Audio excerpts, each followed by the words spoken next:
Maybe Leo should. Raider Nation. It's time to connect. Leo, Jay, Nate, Jeff, right. Yeah, silver and black. The crew is insane. Breaking down the madness before you can blink. Another week, wow, another storyline.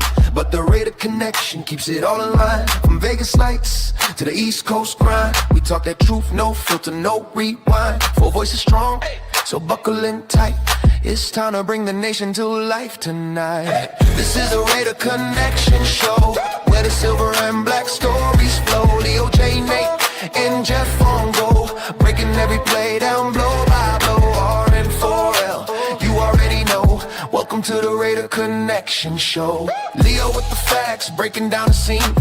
Jay brings a fire, keeping takes real mean. Nate on the road with the vibe and the view. And Jeff swings heavy when the nation needs truth. Wins or losses, we show up proud. Raising Raider Nation, loud and loud. Hit that chat, pull up, don't wait. This is family, this is connection, this is fate. Silver shields up, the energy grows. Four voices united everywhere that it goes. Every first down, every heart rate hit. Raider Nation stay locked, we don't quit.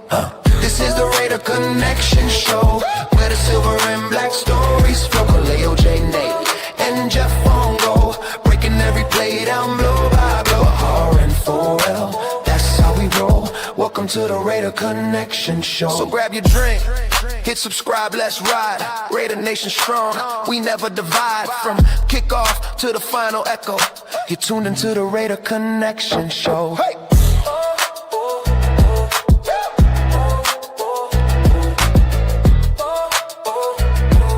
You're tuned into the Raider Connection Show.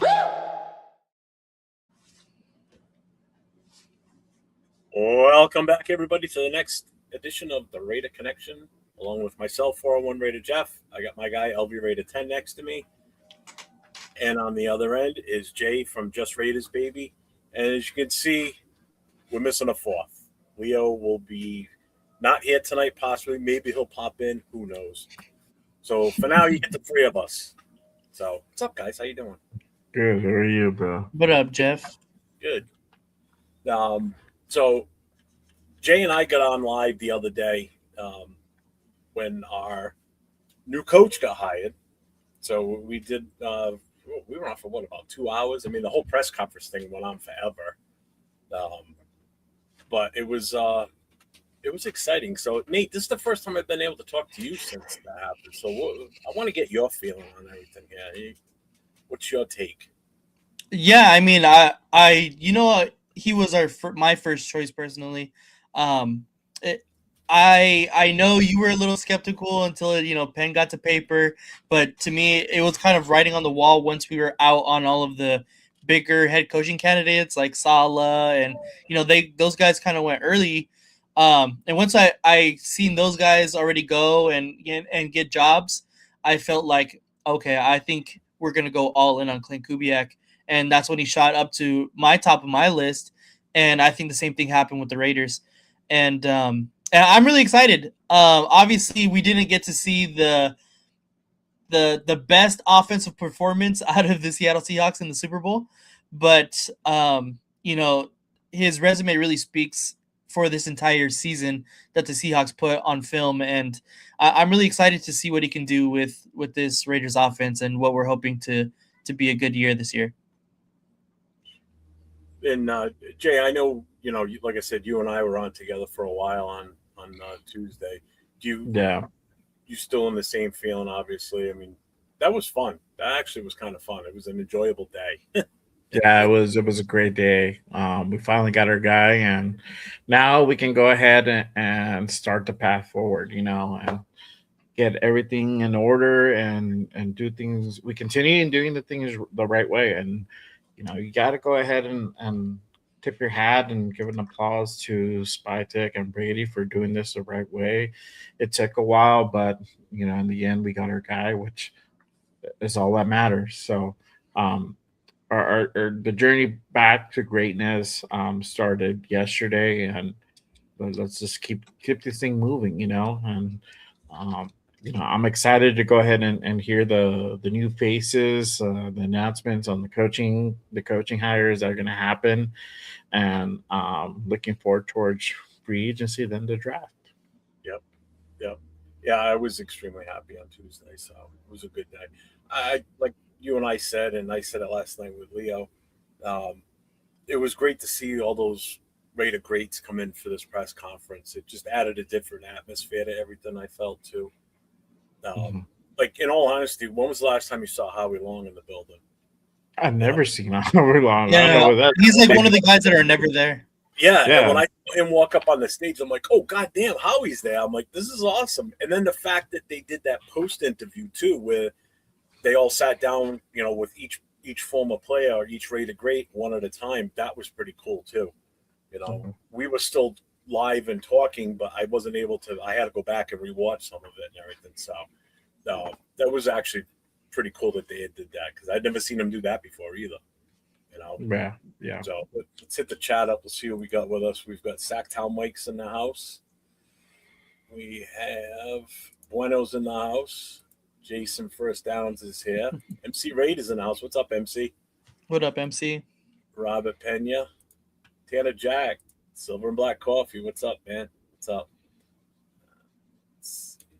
AO's in the house. What's going on, man? Marcus Banks is here. Marcus. Marcus, it's you. God, you guys this. Rorschach, say what's up, Rorschach. What's good, Rorschach? What did Jason say? I'm glad we got a coach who we targeted from the beginning. Oh, exactly. Rorschach, I'm here on this channel to show Nate love so I don't get fined. I know, dog. Yep. Yeah, make sure you show the love.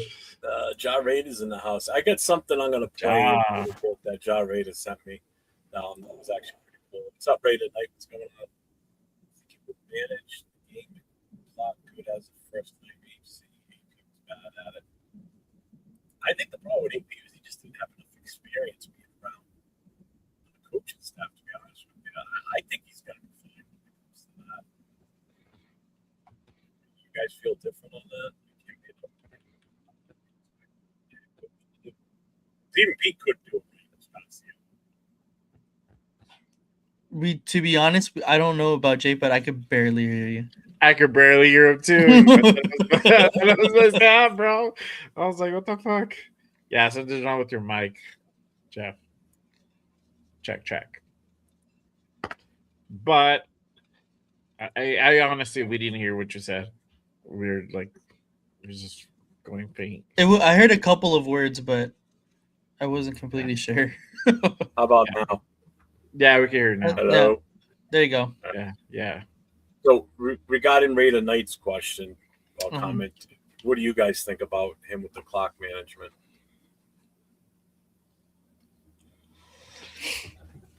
I'll go first. Go ahead. Yeah, go ahead. Yeah, I mean, I think that him being so close to Mike McDonald, I mean, I don't think that's going to be too hard. Would he maybe make a mistake here and there? Probably, but I'm not like overly worried about it.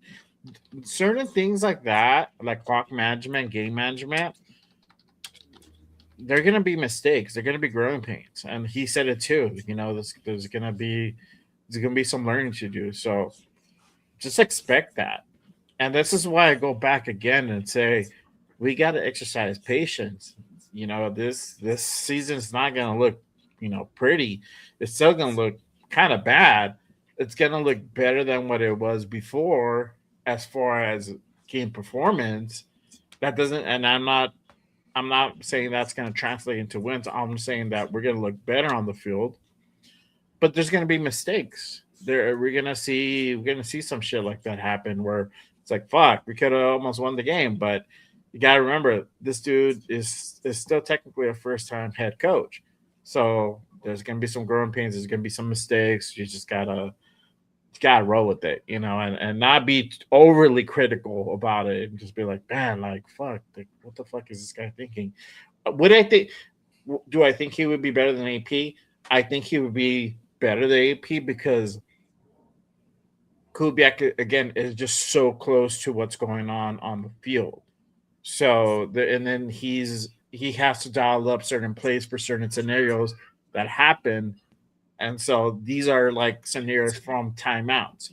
When you're the linebacker coach, you're not worried about that too much. You're just worried about like your scheming and all that. With an offensive coordinator, it's like, okay, cool. What are we going to dial up on this play? What are we going to go ahead and dial up on if they do this? We're going to go ahead and call a timeout to see what they're, to show us what they're scheming. What are we going to go ahead and kind of run from that? So there are different things that he's probably used to, but now he's actually going to be like, oh, okay, bro, it's on you now to call it. But if he messes up here and there, it's just part of the thing. So, does my mic sound even better now? I can hear you better. Yeah. Okay. I think I realized what the problem was now. It just kind of did it like default to a different one? Yeah, because I can't tell you yet. You'll have to see. I think that new head coach is. Well, are you a Raider fan, Logan? Because it's Klint Kubiak. If you're not, I don't know who you're talking about. If he's on my channel, bro, look at the thumbnail. Kubiak has learned from the best coaches, his father, Gary. True. And that's why I say I think he'll be better at it than AP because he's got more time and experience around coaches. And like I said, even Pete Carroll last year was screwing it up too. So, yeah. What's up, Edgar? At least Kubiak has the excuse that he's new. That he's new. I still think he'll be all right. Yeah, I'm not overly worried about it.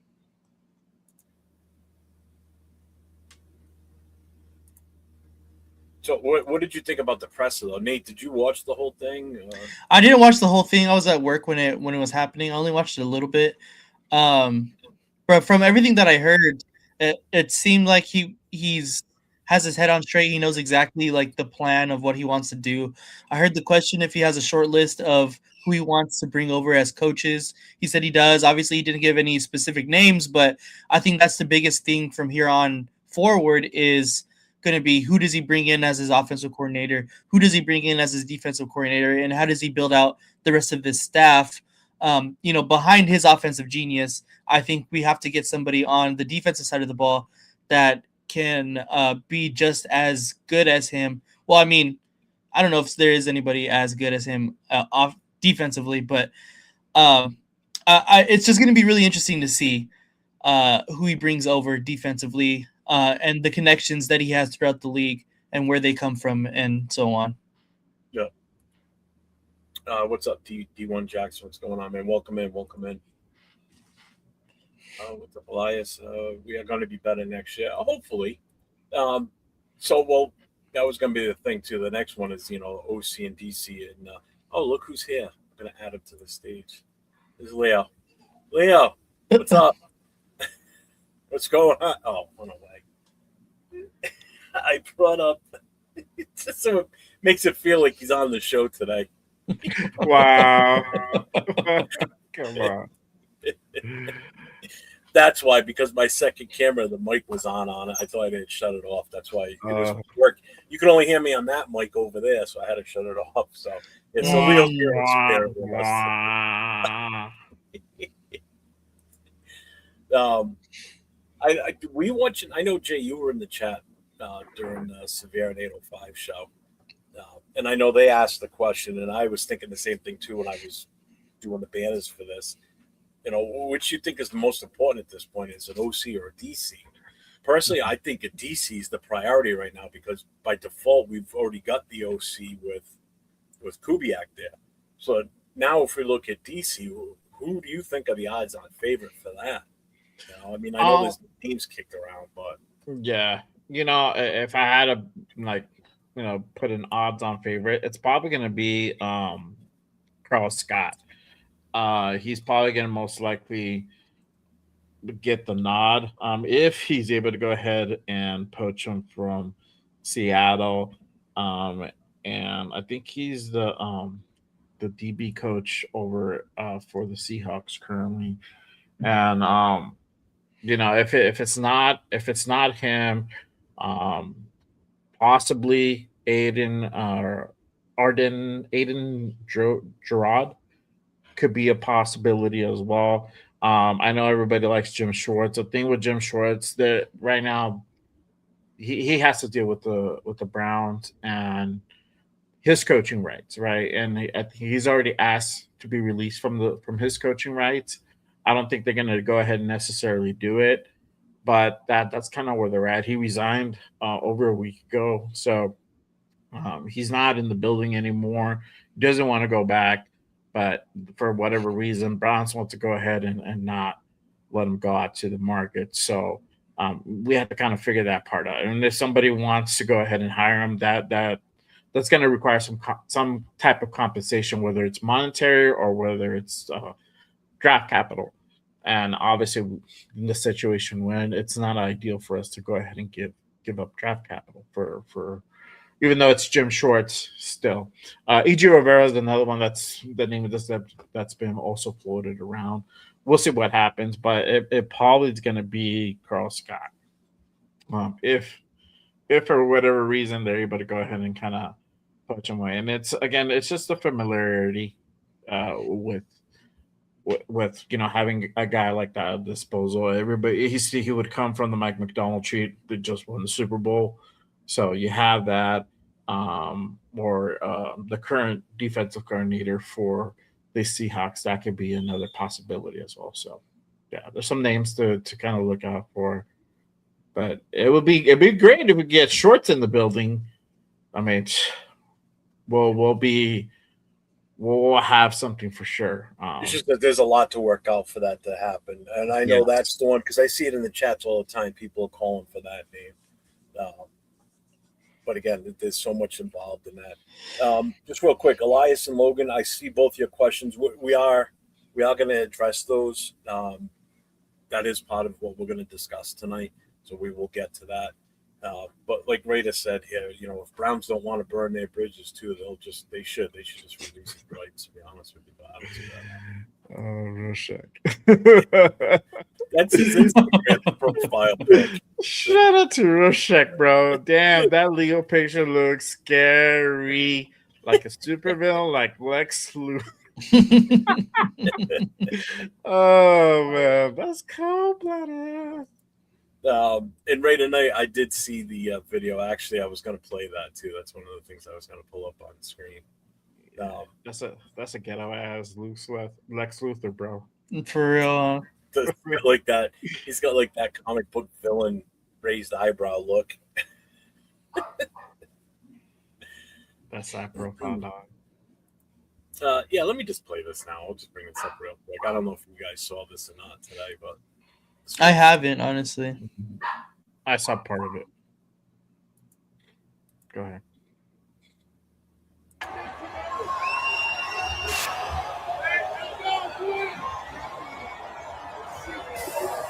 Well, look at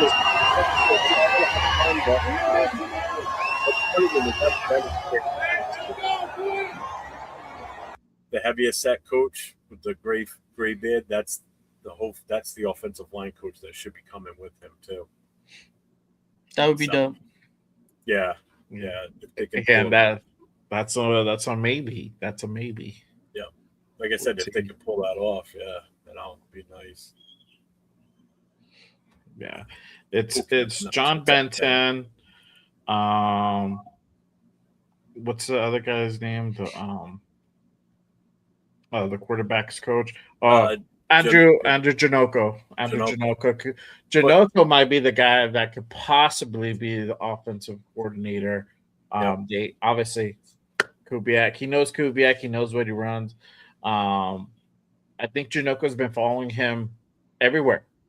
So what the question is would he go ahead and do it one more time and come to Las Vegas? Obviously, he'll be here for a minute until he gets his own gig or whatever. So that would be cool. I wouldn't be mad at that. I'm more worried, honestly. It's crazy for me to say that I'm more concerned about like the offensive line coach as opposed to like the offensive coordinator, right? Yeah, We know 1,000%. we know what time it is, and whoever even he brings in as coordinator is just gonna go ahead and help Kubiak. Like you said, like I just need the extra help, the extra preparation, bounce off ideas, yada yada. But it's an offensive line coach with our line being so bad last year. I'm like, let's get this one right. Let's get some like competent coaches in the building. So John Benton, who you just played, is one. Stoutland from the Eagles, the offensive line coach from there, just quit on the Eagles probably like a week ago too. So Yeah. he's actually out there now. The question is, will he actually want to go ahead and coach? I think the word out on the street is that he might take this year off and probably see about maybe coaching in 27 again. But that would be a good one too. And we know what the Eagles were able to do like 2 years ago. So His eyebrows are stressing him out. What's up, Darren? This is all news, but I loved how Kubiak talked about the old Raiders and that Raider attitude. We need that attitude back. It was very relaxed up there. I will say that. Very. Very relaxed. It looked like a normal press conference.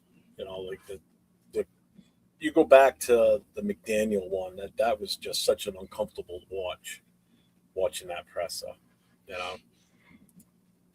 It was a little bit awkward, I remember, because he asked Mark Davis asked him if whether it was a fumble or not. Oh yeah. Like fuck, nah, you gotta you straight up address the elephant in the room. You know, it's like, well, and I agree with you, Jay. As far as the most important thing, I think is also the offensive line coach that's going to come in here because of how pitiful it was last year. You know, are we completely void of talent on the offensive line? I don't really think so.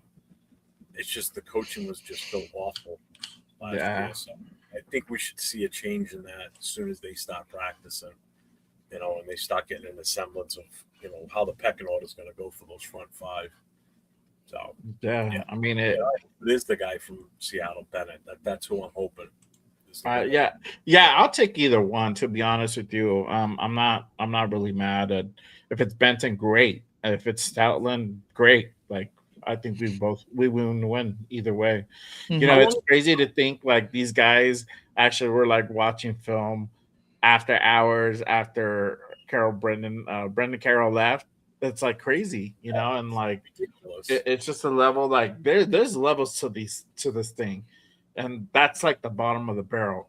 So it's like, all right, cool. Let's try to get our guy. At least get a halfway decent guy in here. You know, we'll take that. But if we can get Benton, obviously, you know what, they're able to go ahead and do it. And then, you know, honestly, their line wasn't like wow. It wasn't a wow factor. It wasn't like it was good, right, but it wasn't great. You know, but they are able to go ahead and be efficient, and that's the important part. Now, if we're able to go ahead and get some good talent in here, you never know. You never know. And we still have Caleb Rogers. We have Charles Grant in the building as well. DJ Glaze, and that's a question we can go ahead and kind of address as well. Whether he stays at right tackle or he gets moved to guard. How much of that is coaching? How much of that is actually, you know, him just regressing? You know, I think it's a combination of both. I think it could be fixed. I think this is the time where you fix it right now. You have that ability, and either way, either you plug him back in right tackle, you think you move him to guard, or you put him as def. And if you get somebody in free agency, you know, you address that tackle. So it'll be interesting. It'll be interesting for sure. How long was Stoutland in Philly for? Do you know how long he was there? Fuck, like 15 years. I don't know. It's something like that. He's been there for a long time. Okay. Oh yeah. I think he just wanted to move on. Let me 2013. So over 12 years. Yeah. 12 years, yeah. That's a long time. It's a long time in one spot. Yeah, Mhm. for sure. So Ray Knight asked, do you guys think all the players will buy into Kubiak? Looked like only some offensive players were at the presser. I think the biggest one that was missing on the offense, I think, was Brock. I'm surprised he wasn't there. But I'm glad Brock to see was Jet. Brock wasn't at the thing, but he was in the building. Yeah. Yeah. I'm Is he- excited because I know how much he supposedly wanted the Saints to grab him that year in the draft. So he's been wanting to coach this kid for a while. So now obviously here's his chance. I'm hoping big things for him, provided we get the right quarterback and the offensive line fixed, then we're good. Yeah. I'm psyched for what he can do with Genty too. To be honest with you, Yeah, me too. I think they're gonna win. I can't see them not. They haven't had that. I think he's going to be more of a disciplinarian than some people think he's going to be, because he doesn't look like it. Like he was saying all the right things on Tuesday. That makes you want to get on board with him and like, hey, let's run this. Let's get going. Yeah, he's definitely more serious. I shout out to Rundown. He did like kind of like a resume of him, and there was some footage that he played, and he's so lively, but you're not gonna see like him wrestling around with like an offensive line. It's like he's gonna be this. Your mic's cutting out. Oh shit! Hold on. Can you hear me?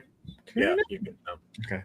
I said, he's more serious, and it might happen where you're not going to see him wrestling around with like an offensive lineman, and yeah, that's you and I said that. Yeah, he's gonna be conducting business out there, and that's what you want. We want somebody who's about football, then about winning and preparation, real preparation, not just fucking practice, real preparation to the game, and executing at a high level. So, I'm all for it. Whatever that looks like, let's go, bro. Let's see, Rorschach. Last year's presser was a bit concerning for him because Pete said, yeah, and that's the good thing, because he didn't come out and put any onus on the team as far as saying, oh, we're going to win this, we're going to win. It's like he's just got to win. He's going to evaluate everybody, which is what Pete should have said last year too. Not saying, oh, I'm here to win games. And that went over like a fun church. Let's see. Yeah, Brock was having coffee with Max. I'm excited about actually seeing 12 and 13 personnel. Yes. I mean, you saw bits of it in the play in the Super Bowl. I mean, he was getting the tight end involved big time. Yeah. Oh, and the reason Leo was a pitcher is because he's not here tonight, so I just figured I'd play a little fun thing and put my extra camera on my phone and just wow. Arnie does have a couple questions here. Let's see what he's got. Which draft class in the last 4 years was the best? Was last year the worst due to not playing rookies? Nate, I'll let you hit that one. Which draft class in the last 4 years was the best? Was last year the worst due to not playing rookies? That's kind of tough. I think the most impactful one was the Brock Bowers year with Bowers and JPJ and Glaze. Just because those were 3 automatic starters on our team in general. So to do that, I feel like that was probably our best in the past 4 years. I don't think last year was the worst because, again, like you said, they didn't play. Like a lot of them didn't play meaningful minutes until the end of the season, really. So we don't really know what exactly we have. Obviously, we know what we have in Genty, and he's of course an all-world talent. But guys that didn't really get to play, like Besh and the 2 offensive linemen that came in and played well at the end, like I think that's going to be a really good building block for the future of what we can expect to move forward with Spytech drafts. Is slowly building. Hopefully we see a lot more results quicker than we did this past season. But I think that he has the right mindset of making sure that we're building for the future.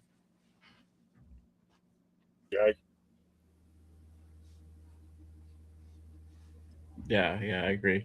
Um, yeah, I think that the Brock Bowers were JD5 uh, was in, and Caleb was probably the best draft in recent time.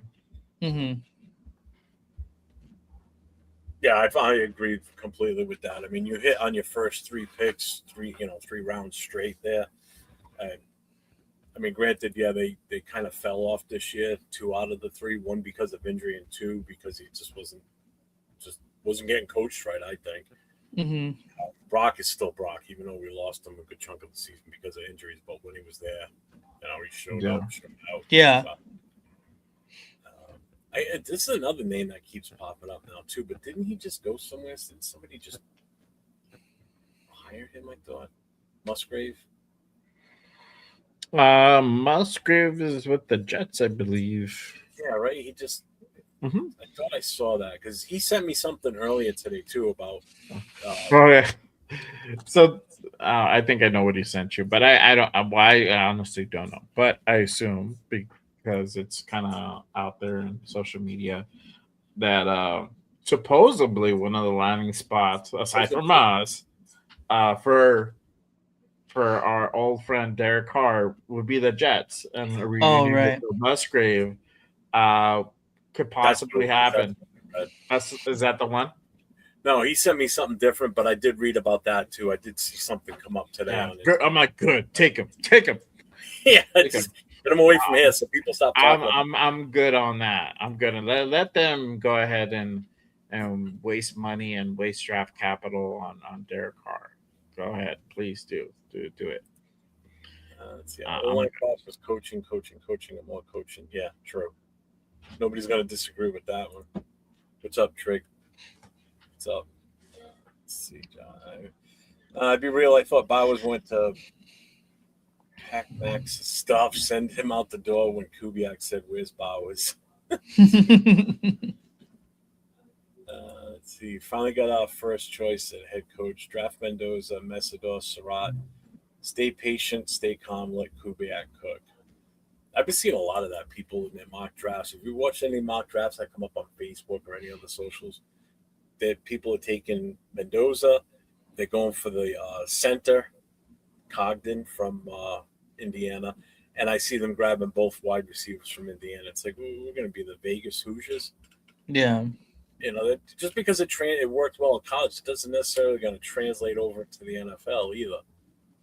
It's like you're going to bring half the team, half their offense over here, basically, is what they're looking at. It's like, damn. To be fair, I would take the center though. He's really fucking good. Yeah, that I would. I wouldn't. I won't. No, not at all. So, I mean, as far as OC and DC, like we both all said, I think the DC one is the most important one at this point right now. Yeah, I agree. And basically, what do you think this does for the offense itself? Like, who do you expect to see shine that's on this roster right now, outside of the two guys that we always talk about, and that being Genty and Bowers? Who do you think could also step up in this system that he's going to come in here and run? Nate, you can go first on that one. Honestly, in my opinion, I think it's the inclusion. If you watch a lot of Seattle Seahawks football, is the inclusion of every single tight end in their system. That was Arroyo, Barner. Damn, I'm forgetting somebody pretty massive there, but like all of their tight ends had quality reps and receptions. You seen Barner have the basically what felt like the only touchdown of the game in the Super Bowl, but it's the fact that we have two really great, talented tight ends, and now we're gonna finally, hopefully, see the full potential of Michael Mayer. I think that it's gonna be. We've been saying it this whole time since Josh McDaniels that he's gonna run more 12 personnel, more 13 personnel, get both tight ends out there, but we haven't really seen it. Albeit it's been injuries of either tight end, but I think now headed into this year, watching what Klint Kubiak does with that personnel, and I think that I think that this is going to be the breakout season for Michael Mayer, and I'm excited for that for him. Honestly, Double Lewis. That's Yeah. LV rated 10. Just everybody, real quick here. Make sure you guys get over to all the channels. If you're not subbed on LV rated 10, make sure you hit him up for sure. Then you got Jay from JustRaidersBaby. Then you got Cheeto Linus, and then myself, 401 Raider Jeff. So make sure you spread the love between all four. We're streaming on all our channels. So hit that sub, hit the thumbs up, hit the notification, all that happy stuff. Yeah. So Jay, what do you think on that? As far as like who do you think has a chance to step up a little bit based on who's on this roster right now? Minus those two. I probably would have to go with Mike Mayer. You can possibly also get that from Trey Tucker. Trey Tucker's also, he's technically our wide receiver one, right, from the room wise. Right. But you probably see him either number 2 or number 3, depending how this offseason goes, right? But it's just another weapon. You have, guys like Raheed Shaheed, who are kind of similar, but you'll have Trey Tucker out there. I think Trey Tucker will be utilized to his strength. I think all these guys are finally going to be utilized to their strength. So Mike Mayer, Bowers, when they're actually out there together, and again, like Nate said, you don't see them often together, and it's either because of injury or these just guys didn't scheme it up correctly. Finally, I think we'll have some of that where we'll see the 12%. We'll see the both guys out there and utilized correctly. I'm all for it, but yeah, it could definitely be Big Mike. Trey could do it on the offensive line. I think probably maybe JPJ is the only name that I see there. Caleb Rogers would probably be a guy to look out for. Again, it's just if they hire the right offensive line coach, we're gonna see a different line. Because we're gonna see some new faces, but the current guys out there, you're gonna see some good progression.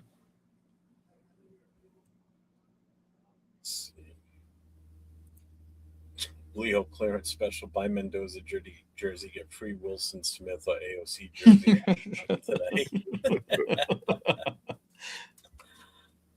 Let's see. It says Lau and Tonka are going to have a breakout season on defense. I like that idea. I do too. I really like what Jonah Lau did last season. He came on as the season went on. So I'm impressed with what I saw from him. Let's see. And also, I think Raiders should draft the number 1 wide receiver from Indiana. See, it's the same thing still. I guess we can just jump right into this part then. We kind of covered this, the Bowers and Genty impact. I think we kind of got an idea on how much he's gonna use both of those guys. He's gonna cook with them. He's excited to get a hold of Genty, and he's obviously ecstatic that he's gonna get to coach Brock Bowers. The sky's the limit on both of these guys next year, provided we get that O-line fixed. We do need another running back, though. We definitely need a change of pace back there. Yeah. So I want to give him a breather because right now we got 3 guys in the room. That's Genty, Collier, and Lave, and that's it right now. So we definitely need that. So Jay, I'm going to turn it over to you here on the latest Max Crosby rumor. Basically what you discussed before we started tonight. So this is going to address one of those questions earlier about Max. So go ahead. And I'm going to go ahead and put this up, and I'll read it if you want to go ahead and add it to the thing. So there's the latest Max Crosby rumor to go ahead and come out. Again, a story that hit up today, basically stating that there's some relationship ending that has to happen now between Max Crosby, Tom Brady, and Alex Guerrero, which I believe he's like the Raiders strength and wellness coach, something like that. He has like kind of a little bit of a weird title, but this report, this is something that Albert Breer posted as well. They kind of alludes to basically what happened towards the final two games or the final couple games of the season where they shut down Max. And again, this is from Albert Breer. I quote: "There's a lot of mending that needs to be going on if the Raiders are going to go ahead. The Raiders are going to hang on to Max Crosby." Breer said, "It all goes all the way to the top of the organization with Tom Brady and Alex Guerrero. The way the communication happened with the injury in December left mark. This is a guy incredibly loyal to the Raiders organization, wanted to spend his entire career there, and is loyal to Mark Davis as well. Now he feels betrayed, and I think this is where this is. I think that there is this feeling. I'm 20 years old. They didn't do right by me, so it's not time for me to find a way to win." Guerrero, Brady's longtime trainer, joined the former Patriots quarterback in Vegas as there you go, wellness coordinator. Um, and he's partially responsible for Crosby wanting a fresh start somewhere else. Greer. And again, it's a quote saying he was part of the communicating. He was part of communicating the Raiders' decision, why they made the decision to shut him down in December, which really angered Max. I believe the day was the 23rd of December when they had some scans done, and the Raiders basically told them after the scans, "We're going to go shut you down for the season." So it says Max had suspicion that they were going to go ahead and do it to tank as well because we're on the cusp of walking in the number one pick. But the communication got fouled up. A lot of people in that building report to Alex Guerrero. Now Alex is seen as the eyes and ears of Tom Brady internally, so there's some fence mailing that would have to happen there.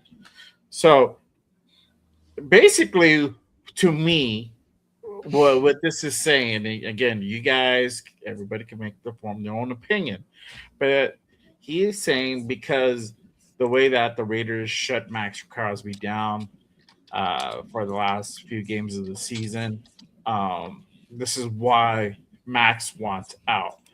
And again, even Breer says a guy that's loyal to Mark Davis, loyal to the organization, because of them shutting him down, he feels betrayed, and that's why he wants out. I don't know, but when I hear that, to me, I'm just like, what are you talking about?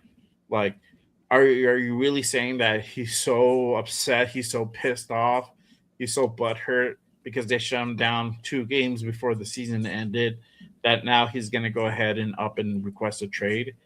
It doesn't make a whole lot of sense, to be honest with you. And mind you, this is not the first time that Max Crosby gets shut down early. This happened the year prior too. So and Max was still here. So this is kind of a reach. I know there's more specifics that they have somebody specific that it's attributed to, but again, also being attached to Tom Brady. There might be some possible smoke, and we know that Max was pissed when he did get the news. So there might be a little bit truth to that, but to the point where he wants to up and leave, that for that to be the reason, that's a little bit of a stretch to me. I don't know. I would feel more that it's that, and also trying to rebuild would be another possible factor. But just for that alone, I think that's a little bit of a hard stretch. I don't know. That's my opinion. Right. I think the context that you have to also look at is who is the reporting. It's from NBC Sports Boston, and if you see at the bottom here, if Crosby pushes for a trade, the Patriots would be a near perfect fit for the 5-time Pro Bowler coming off an AFC championship. I think this is propaganda wanting to get Max Crosby, trying to push some kind of narrative that Max Crosby wants out because they had similar situations with Alex Guerrero in the Patriots building, and they understand that Guerrero and Brady aren't, kind of willing to get off of their own. They do their own regimen, and that's not always best for the team aspect. But I think as an owner, it's a lot different than the situation that happened over in New England. Um, this is a complete reach to me.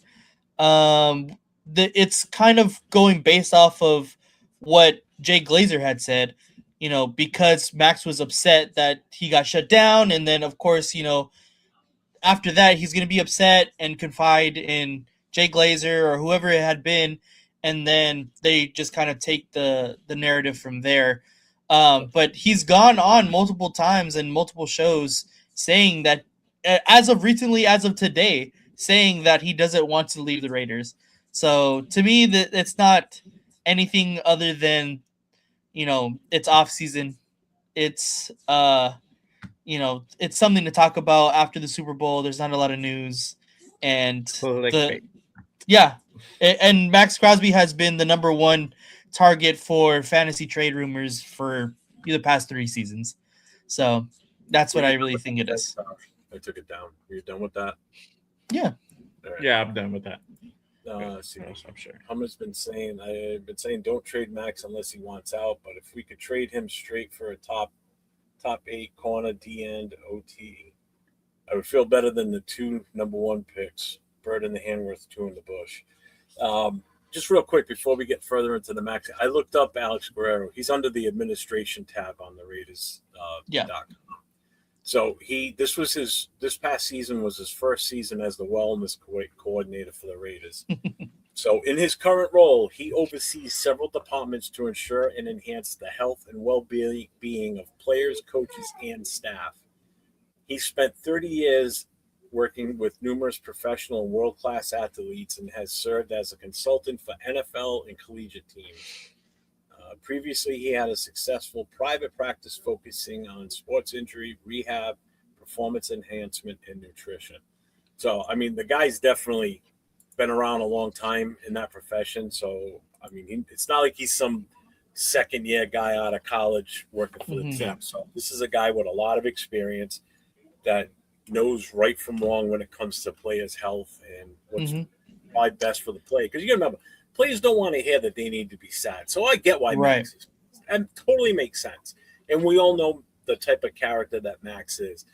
And the last thing he wants to be told is, no, you can't play no more. You know? But when they're looking out, you got to remember, these players are a monetary investment for the team.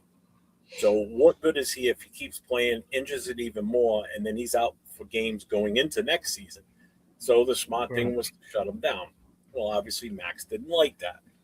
But it's like you got to look at long term. I mean, look at some of these guys that played in the 60s and 70s and even into the 80s that are still alive now. Some of them barely even walk. They didn't have any of this shit back then. So, and that's what they're trying to prevent. I mean, the NFL's still going through lawsuits over this shit with, some of these injuries from these guys. Yeah. Well, let's cover this now. Go ahead, Jay. I was going to say that you're 100% right. And it's a job of the GM and also the coach to go ahead and protect the player from themselves. And Max Crosby, let him have his way, he would be out there one fucking leg. That's just the truth of it. So Spytek's job is to think about the team long term, right? The coach's job is to think about the team, but on a very near future type of term. So season by season. That's the way they're thinking. And the player is thinking in the moment. And what I can do to better the team, how I need to go out and get, 3 sacks, or I need to be impactful. I need to try to get to the quarterback as much as I can. Yada, yada, yada. I need to make sure my defense is on point and the guys on that are with me on the line, they need to be good. So it's shit like that. That's just how the tree goes, right? So, this is a decision that Spytek had to do. And for what? I mean, honestly, what was 2 more games? 2 more meaningless games. What was that going to do for the team? Nothing but hurt. I mean, at the time, it's going to hurt us. And I'm not the whole tank thing, but to be he would have went down. He could have really injured himself further. Prime example, Christian Wilkins. But You know, he could have hurt himself further. He could have been now, or rehab would have been much longer, and it would have been it could have been a bad deal. Two, it would have hurt us we probably would have lost out the number one draft pick, and Yep. you can now Oh, yeah. kind of forget about Klint Kubiak. So there's a trickle effect that happens there too. Right. Realistically, I don't even see Klint Kubiak here if we didn't have the number one pick alone, on top of the cap space. But the real attractive incentive is really also that number one pick. So if we don't have that, I don't think Kubiak's here. What's up, IAG? Chiefs just hired DeMarco Murray. Well, let's address this then. So, I mean, you two know, and everybody in here pretty much, unless they're new, know my take on the whole Max thing. So, knowing what you know now, if this is the case, if what you just read off, Jay, that report is for real, and I guess Josh said he watched, I guess Max did his podcast today or whatever, and he said he doesn't look happy. It looks like he's pissed off. Like, you know, do you guys still feel the same that Max is a Raider for life, or if a team calls, are you listening? Are you seriously considering it? We'll start with you, Jay, on that. Where were you sitting with all this now? So shout out to John. I watched the podcast today. I kind of had to like fast forward to like because I got in there when it was just kind of about to end, or it was on the end. So I rewinded it back and kind of listened throughout to see if I heard him address the rumors again. He didn't, but it's also he probably could just be, you know, he looked fine to me, but it could be also that he's just annoyed he has to address these fucking rumors and they're going on and you're getting all this shit. Whether you're trying, you're talking or not, I'm pretty sure he's seeing it. You cannot not see it. You know, if you have a guy like him, I'm pretty sure he has like a football algorithm and sports algorithm. I'm pretty sure he's popping up and he's seeing all this shit come out. Same thing on Twitter.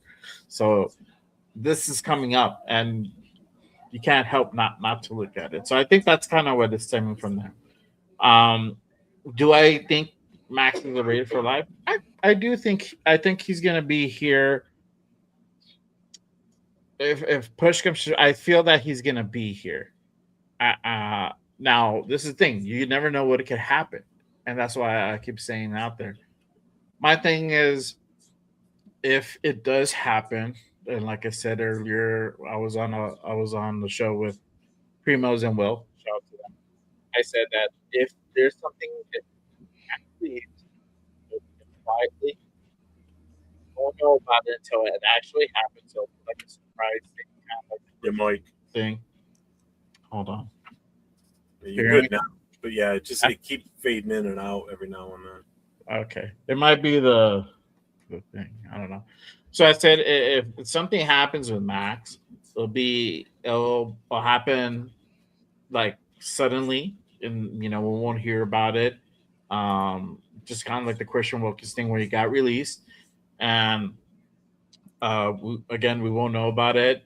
It'll happen suddenly, and Spytek will take the blame. But it'll be because Max wanted to, or Max signed off on it, and that's a big if, right? And because obviously Max wants to go ahead and save face with us, and that's cool. I get it, and I'm pretty sure Spytek wouldn't mind being the villain in this story. That's if it does happen. Now, this is a thing with a trade like that. We're not going to get as much as people think. We're not going to. I saw Arnie post like, oh, I can't wait to see what Spytek's going to do with 3 first rounders. We're not going to get 3 first rounders. For Max, we'll probably get a first round pick for sure, and a second. And I think that's kind of the way it goes. Maybe a little compensation. Maybe you can go ahead and fleece a third. Maybe if on the high end, a first and 2 seconds.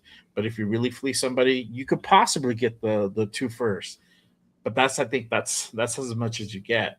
Realistically, and kind of what I've been seeing out there, it's realistically like first and a second the going rate for Max. Like I said, I think yesterday on your Notorious show, put that out there as well. So I don't know. I just think it's not gonna. Is it gonna fast track our rebuild? Yes, it will. Not a whole lot, but it will, because now you can get that. You'll have an extra first round pick for this year. You should ask for one this year. That'll be stupid if we get one from like next year. But you should have one for this year and a second for this year. We can do something with that. But again, you still also have to hit on those picks, and that's something that people have to go ahead and remember. Not necessarily where you're going to go ahead and hit on those picks. If you hit on one, great. If you hit on both, you just lucked out. But you can also like strike out completely. So you have that risk as well. So it's a risk versus reward type of scenario. I would like to see Max here. I feel that he has worked and he deserves to be here when we start when we start really winning again.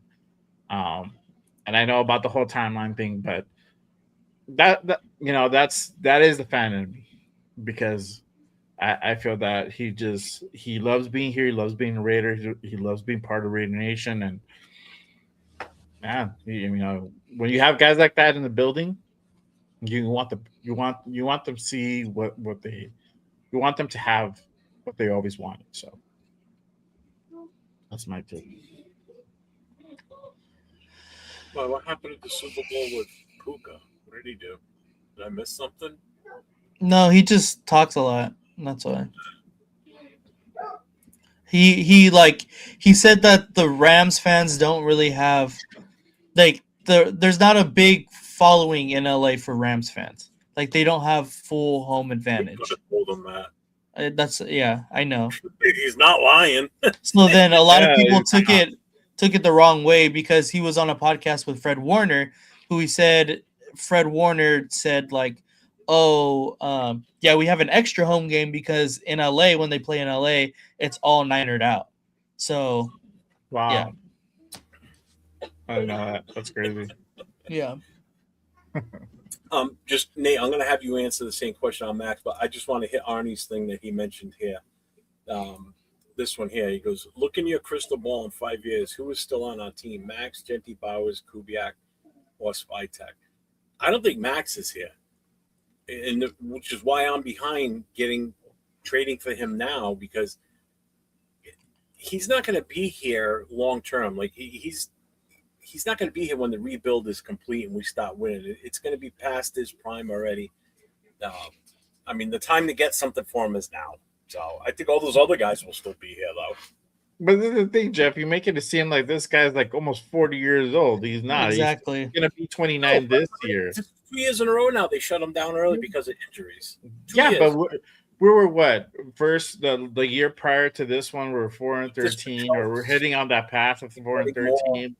We were on two win games, at that point. So it's, I don't know.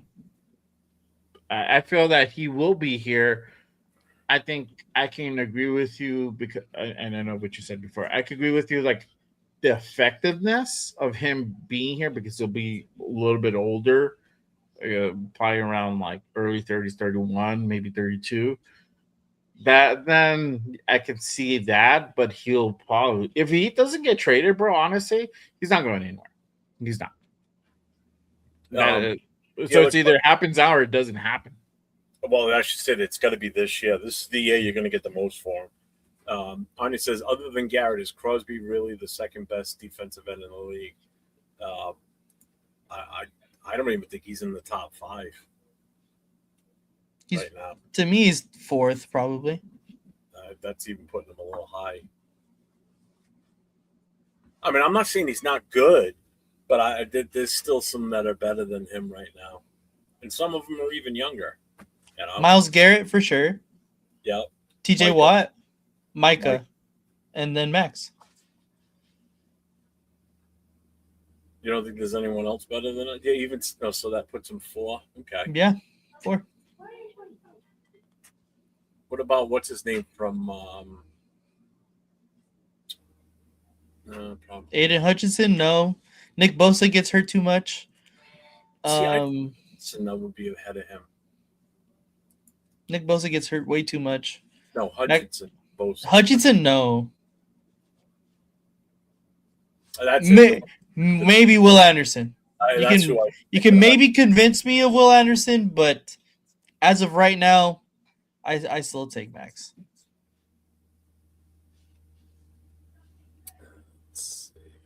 All right, so your take on the whole Max thing then, Nate? Where are you sitting with that now? Yeah, to me, I think that I'm right with Jay on the value that we could possibly get back if we do trade Max, which is a first for sure, and then maybe a second plus. But I think if that's the return you get, that he's more valuable to us than those picks are, because of the influence that he has as a Raider in the community, just in total. Rather than a first and a second that could possibly turn into Max Crosby. I think that to me, I don't see them trading Max Crosby. And to also kind of hit on Arnie's question earlier that you were pertaining to right now on the crystal ball of 5 years, I think he is a Raider in 5 years. I think that this is the right direction with Klint Kubiak. And that, timelines change. They fluctuate. Like, no one thought that the Bears timeline would be this quick. No one thought that the Commanders timeline would be this quick either. Like, timelines change so very quickly. So it's not the fact that I don't think that he fits our timeline. I think that we're going to have to try and fit his, in my opinion. And that's what we're doing now by hiring Klint Kubiak, getting the first overall by shutting him down. Although, of course, it makes this whole trade rumors spark. But I think we're in the right direction. And I think Max he's going to be a Raider for life. He said it multiple times that he wants to be a Kobe Bryant type guy where he brings the value to a franchise with winning and with him as a personal, like as a human being. Like when you think of the Lakers and Los Angeles, you think of Kobe Bryant, and that's what Max Crosby has said that he wants to do with Las Vegas and the Raiders. And I think as of right now, if you ask a younger Raiders fan out on the street, they're gonna ask, who do you think of when you say the Raiders? They're gonna say Max Crosby, and I think that gives us just a value that we don't really have on our team as of right now. Of course, we're going to have Brock Bowers and Genty, but those are still future, future assets that haven't really made them the name that Max Crosby has for himself as of right now. Yeah. I don't think it's so much the time, like we have to fit his timeline.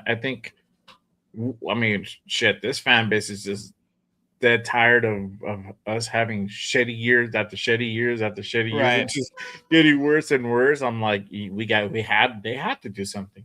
Mm-hmm. And like going back to the presser when Kubiak was asked about the fan base and getting people back into the stadium, it's like he said, look, just because I'm here, I don't expect you to go ahead and trust me. That's going to be earned on what we do, not what we say.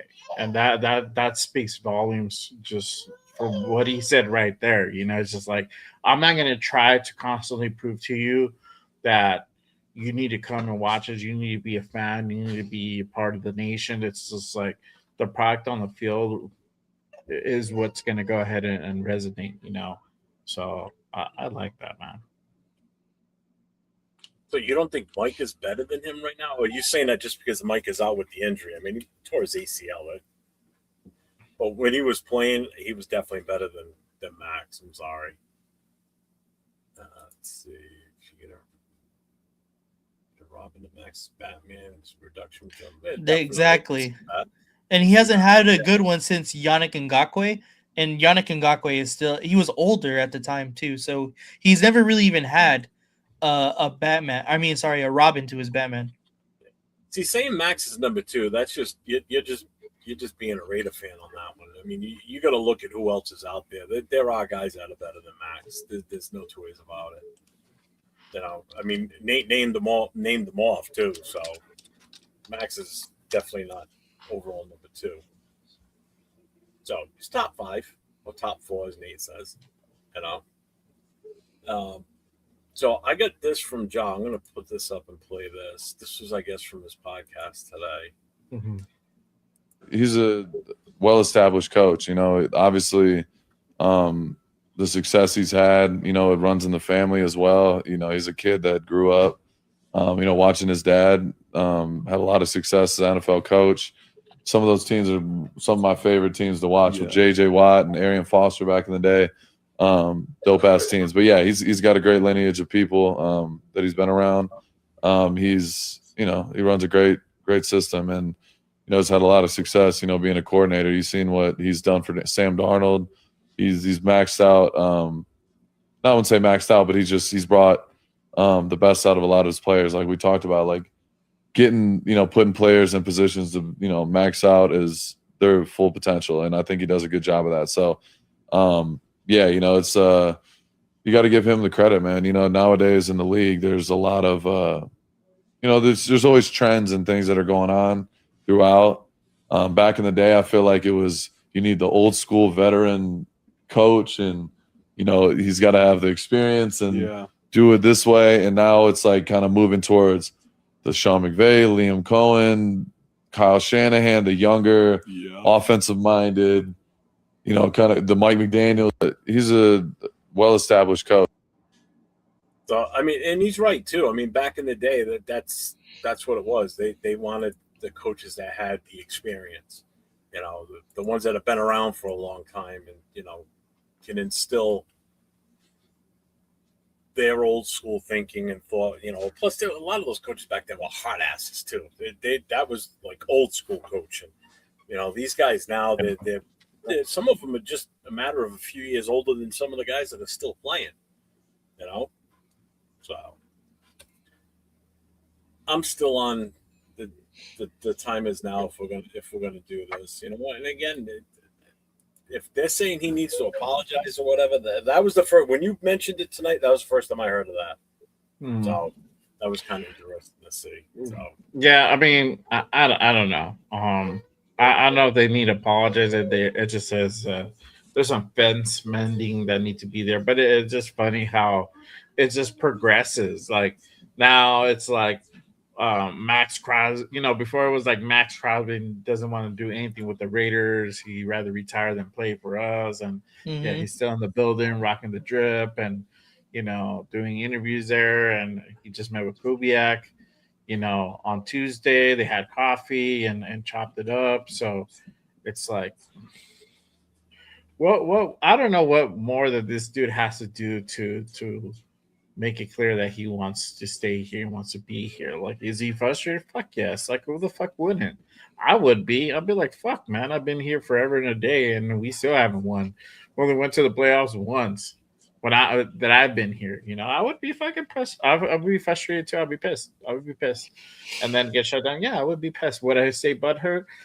You know, I don't know. I'd probably have feelings about it. I probably wouldn't be happy about it. But at the end of the day, it's like, look, he knows. He just said what Kubiak is all about. What he's done. He knows that history. So it's like, okay, cool. Now we got a dude. He's most likely going to be here for at least 3 years. So now I got some more stability back because that's what they wanted. It was just Pete was just so terrible. He had to go. Now we got Kubiak. Now we're going to do into a full rebuild. We got the number 1 pick. Whether we keep it or trade back, that's a different story. But we have that ability. So I think all that. I think you cannot not want to be here. You know, I think he's in the precipice of being a part of that. But like Jeff said, if you're gonna do it now. If he's gonna go, if he wants out, I mean, if he wants out, he wants out. He doesn't have to tell us. Talk to Spy, talk to Spy and get that figured out, and you know they'll spin it however they want, and that's fine. That's if he wants to leave. If he doesn't want to leave, then great. Just keep doing what you're doing. Talk about it. Don't talk about it. At this point, I think we're all tired of just hearing about it. Yeah. Plain and simple. Rojas, I'm the only one from the East Coast. I live in Rhode Island. The other two are West Coasters. They're on the wrong coast. I'm on the good coast. Go outside. Why? It's in the 40s today. Yeah. It's not bad out there today. A lot of snow. It snowed last night. The fuck? I don't know. It's cold as shit. That's a bit of a fame. I'm sure you guys all have a computer. Now they're talking about Max Dillberry's game. Yeah, he didn't look happy in that segment.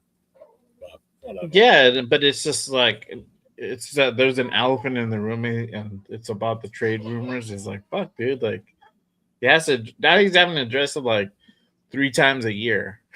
Yeah. It's gotten to that point. I would be fucking tired of him. Like, fuck this shit.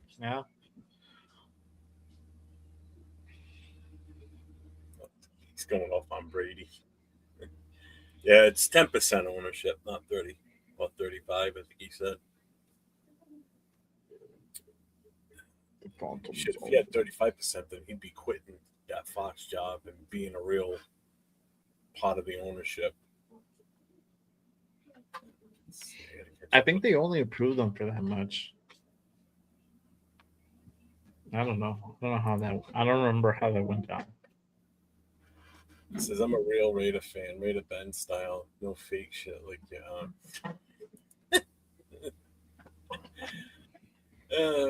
no argument for me on that one. I feel like calling you right now to chime in, but I don't want to disrupt the flow. Oh, you can call the number all you want. It's disconnected right now. So it'll just go to voice. So anybody wants to call that phone number from the show the other day, go for it. It's set up the voicemail right now. So leave a message. I'll play it Friday night. Or Saturday night. I don't know yet. Might be doing a Saturday night show from now on, which is strictly Raider fans calling in and leaving voicemails and just listen to voicemails. Whatever. Coming up with another plan. Let's see. Would you trade Max for 2 first-round picks? What? It depends. It wouldn't have to be like it would have to be higher first round picks to get the true value that I think that Max holds. If it's like the 32nd and whoever, like if it's the Seahawks, we get the 32nd and then we trade for their next year's first. Like we're kind of expecting them to be good. So it's not going to have a really high value. It just wouldn't make sense. I agree. Yeah, I wouldn't. I would do it for 3.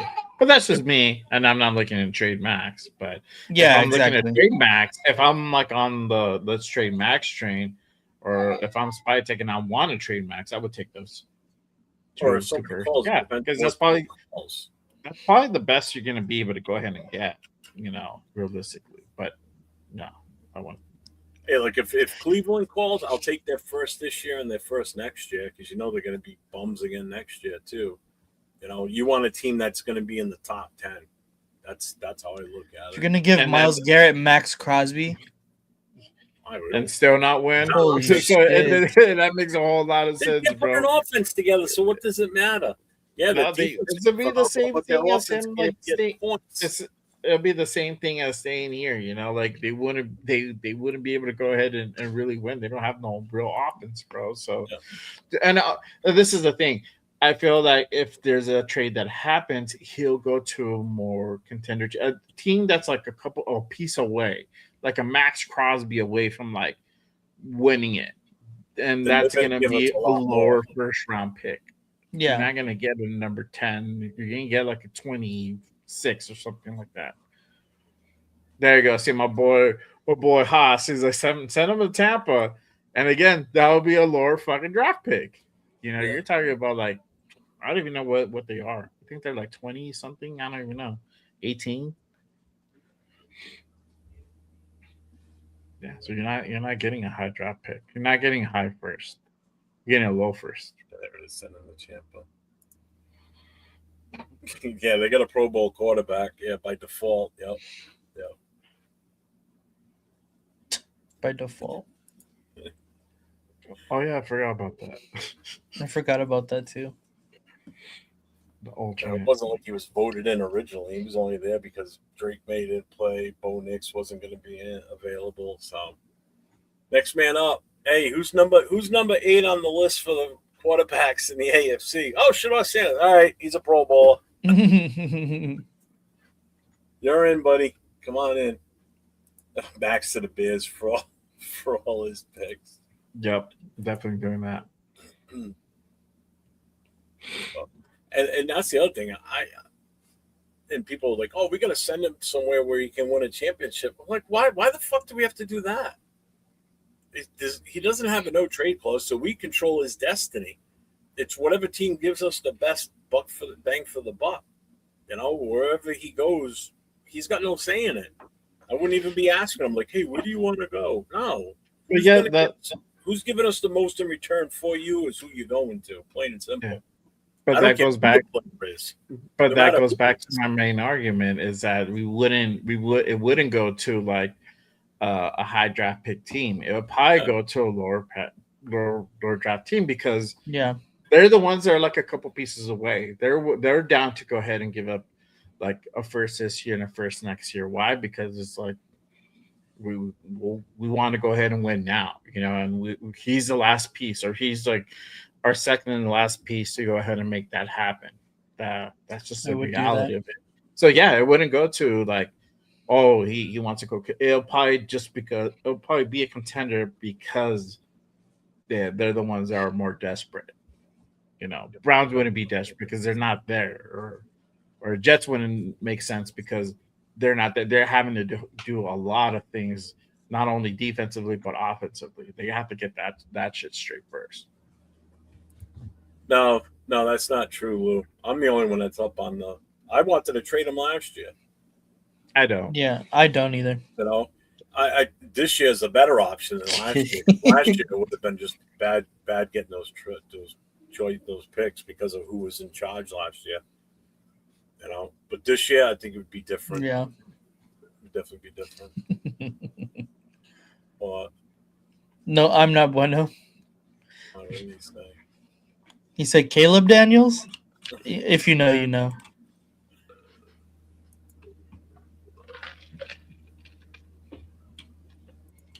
Teams drafting Mendoza or not drafting. Yeah, so far behind it doesn't matter. It's on me. What's your take on Mendoza? Has it changed any since last week? Oh man, we're gonna have a whole 2-hour show.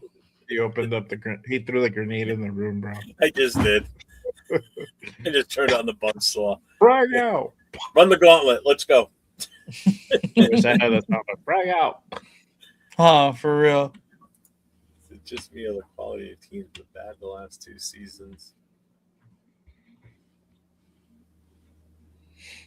I don't know. Do you see that? Quality of teams being bad?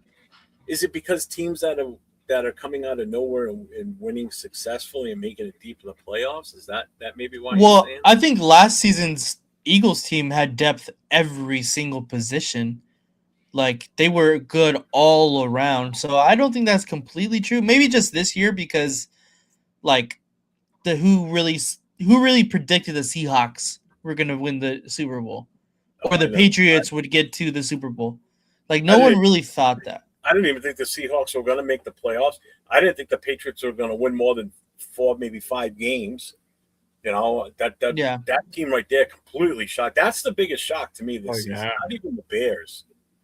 Not even the Bears. For some reason, the Bears didn't surprise me. The Patriots one surprised me because I think it's because you and I both saw them live that first game, and I just thought like, all right, well, if we beat them as bad as and dysfunctional as we were with our offensive line going into the start of the season, then I don't see the Patriots being that great this year. And then bang, they just ran it. They ran it, But they did have an easy schedule.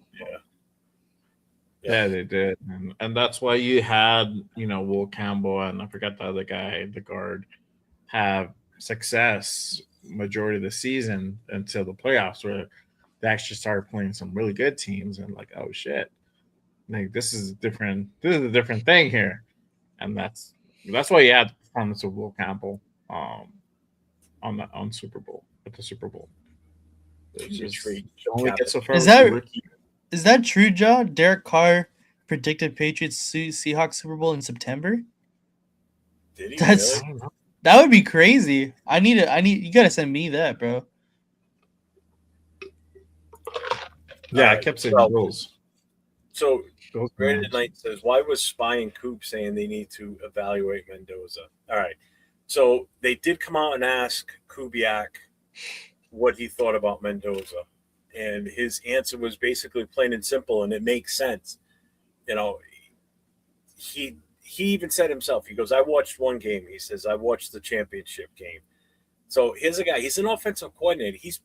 He's got shit that needs to do with his team. He doesn't have time to start it. That's what your scouting department's for. They put that shit together, and then you look at it when you get a chance, basically. So he was in a mindset of, coaching the team and running the offense for the entire season.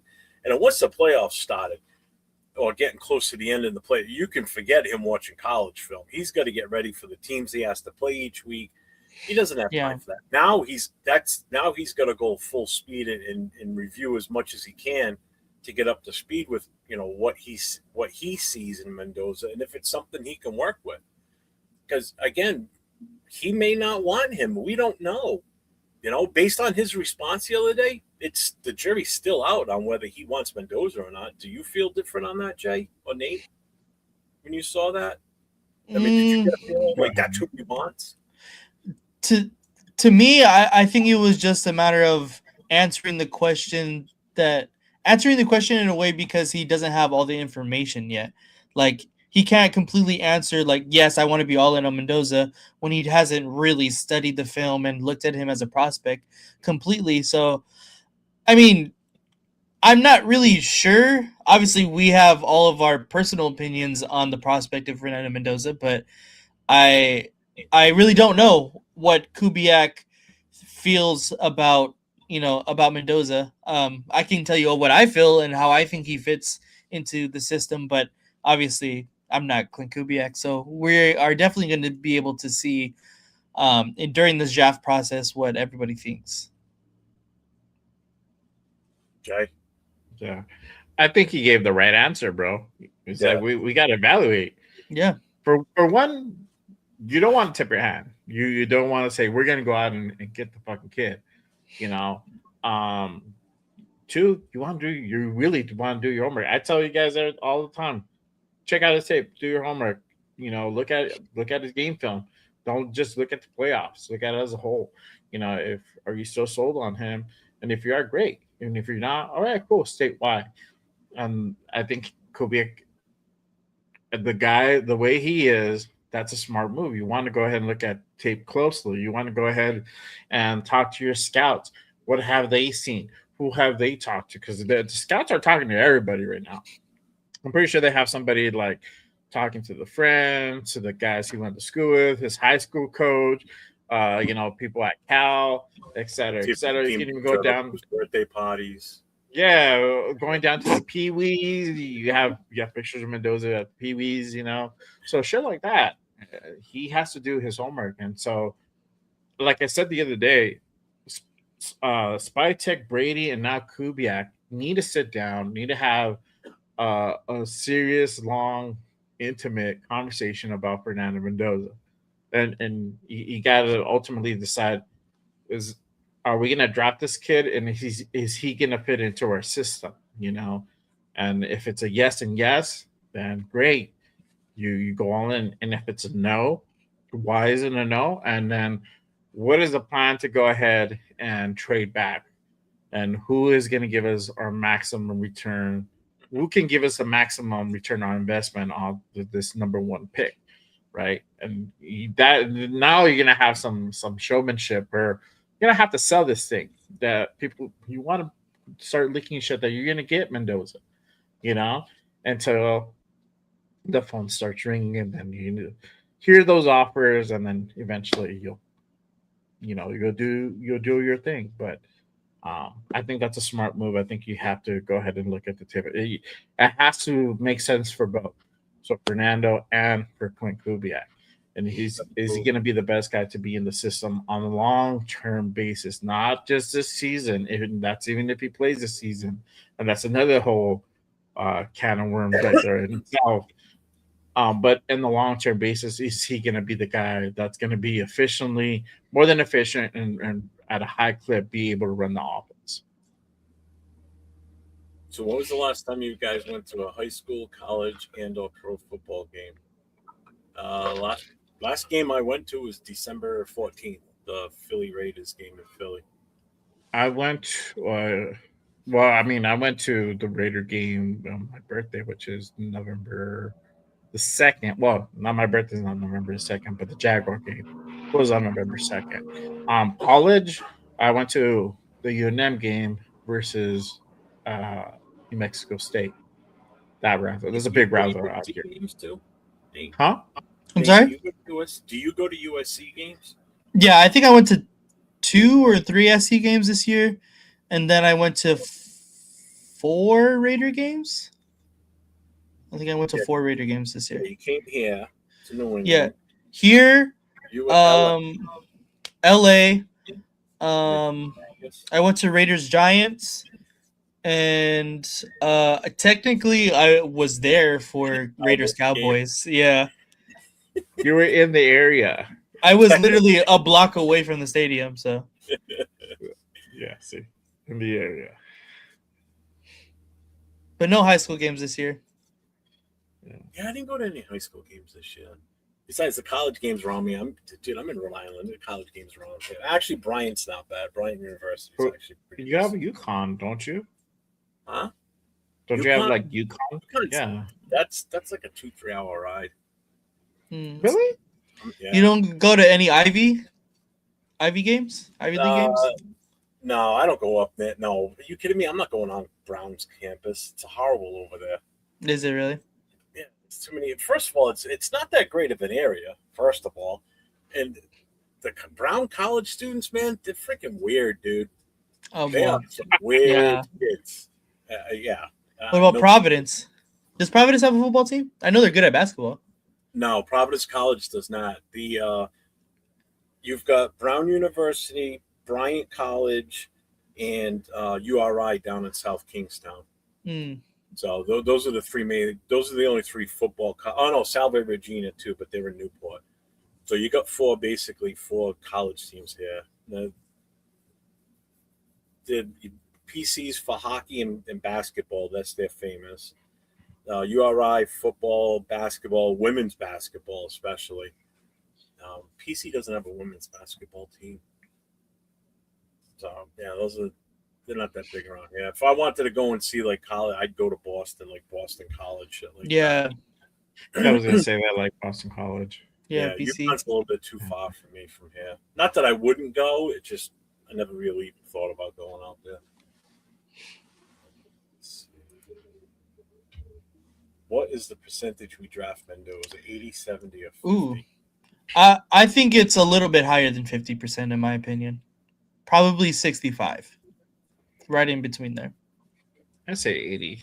80 to me that's I feel around it, there. and I think you can be comfortable with saying that too, honestly. Yeah, 80 with 20%, and you gotta have that 20%. Right, because you yeah. just don't know. Yeah, but I feel like once Kubiak kind of sees the tape and you'll hear some shit and be like, okay, we're probably gonna get him. And all the mock drafts, like the medium mock drafts, are probably gonna have us like taking him at 1 anyway. So that also helps sell it, But yeah, I feel like 80% we're gonna go ahead and take Mendoza. Mark sold on him. You heard Mark. He's like, I would love to see him in a Raider uniform, but it's not up to me. Yeah, It's gonna be up to our general manager and I mean, talk coach. about him turning over a new leaf right now, and I think it Oh was. yeah, He definitely probably got a talking to as far as like, listen, you really want to put your money where your mouth is and turn this team around. Then let so and so do his job and let so and so do his thing, and we'll get this going in the right direction. Because I mean, Yeah. think about it. He's got a legacy he's going to leave behind. And right now, it's not a good one as owner of this team. You know, Yeah. It's not good at all since he took over. You know, and now Exactly. the last of the Davises. That's it. You know? Yeah. So yeah, you gotta give him his flowers. You didn't even see him up on the table, sitting at the table at the presser. He didn't even introduce Kubiak. He was just kind of chilling the cut, like I'm here to kind of enjoy the show. And that's honestly that's that's what he should do. He shouldn't be so hands on anymore. Let's spy tech. To some degree, let Brady kind of run the fucking drive the bus, bro. Sit back there and chill. Do what you do with the WNBA team. Just chill and just show up to the games, bro. That's all, and cut the check. That's all we need you to do. That's it. I think if everything goes right and Kubiak is here for the full 5 years and this team is turned around and going in the right direction and we're winning consistently and we're making playoff runs and everything, that's going to have a huge impact on Mark's legacy. He's going to be known as the guy that turned the team around after almost 15 years of god awful ownership and bad decision after bad decision. Mhm. So he wants to see it happen, and then by him taking a back seat finally, it should hopefully happen. Yeah. And I think you were right too on what someone said in the chat. I know you said it too, Jay. I think we said it the other day too, that the way Kubiak answered the questions, he answered them like politically correct, basically. Like if he's running for office, he's answering the questions as not to, do any damage to what he's planning going forward and what the team's planning going forward. First of all, you're not going to come out and somebody says, "What do you think about Mendoza?"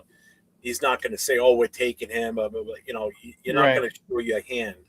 You're going to keep that shit close to the vest. And I think he was truthful when he said that he only watched that one game, and I get it. These guys don't have time to watch these college games. They're Of course. on their own personal games. Yeah, he knows of him. He's probably seen like the highlight clips, and he's like, okay, this kid has some talent. But to really make an evaluation, you got to get like the film and really sit down and break every play down in a sense, and decision making and whatnot. And so he has to do all that, and it's a long process. And he's gonna have to go ahead and rely on the scouting team to go ahead and help him with that as well, because there's only so much time that you can dedicate to looking at film, looking at tape on the guy. I mean, Your mic again. Can you hear me? Yep, there you go. Okay. I said you could probably get it done in a month, but you also have to think about the second round pick, third round pick, fourth round pick. We have a few fourth round picks. What are we going to do with those?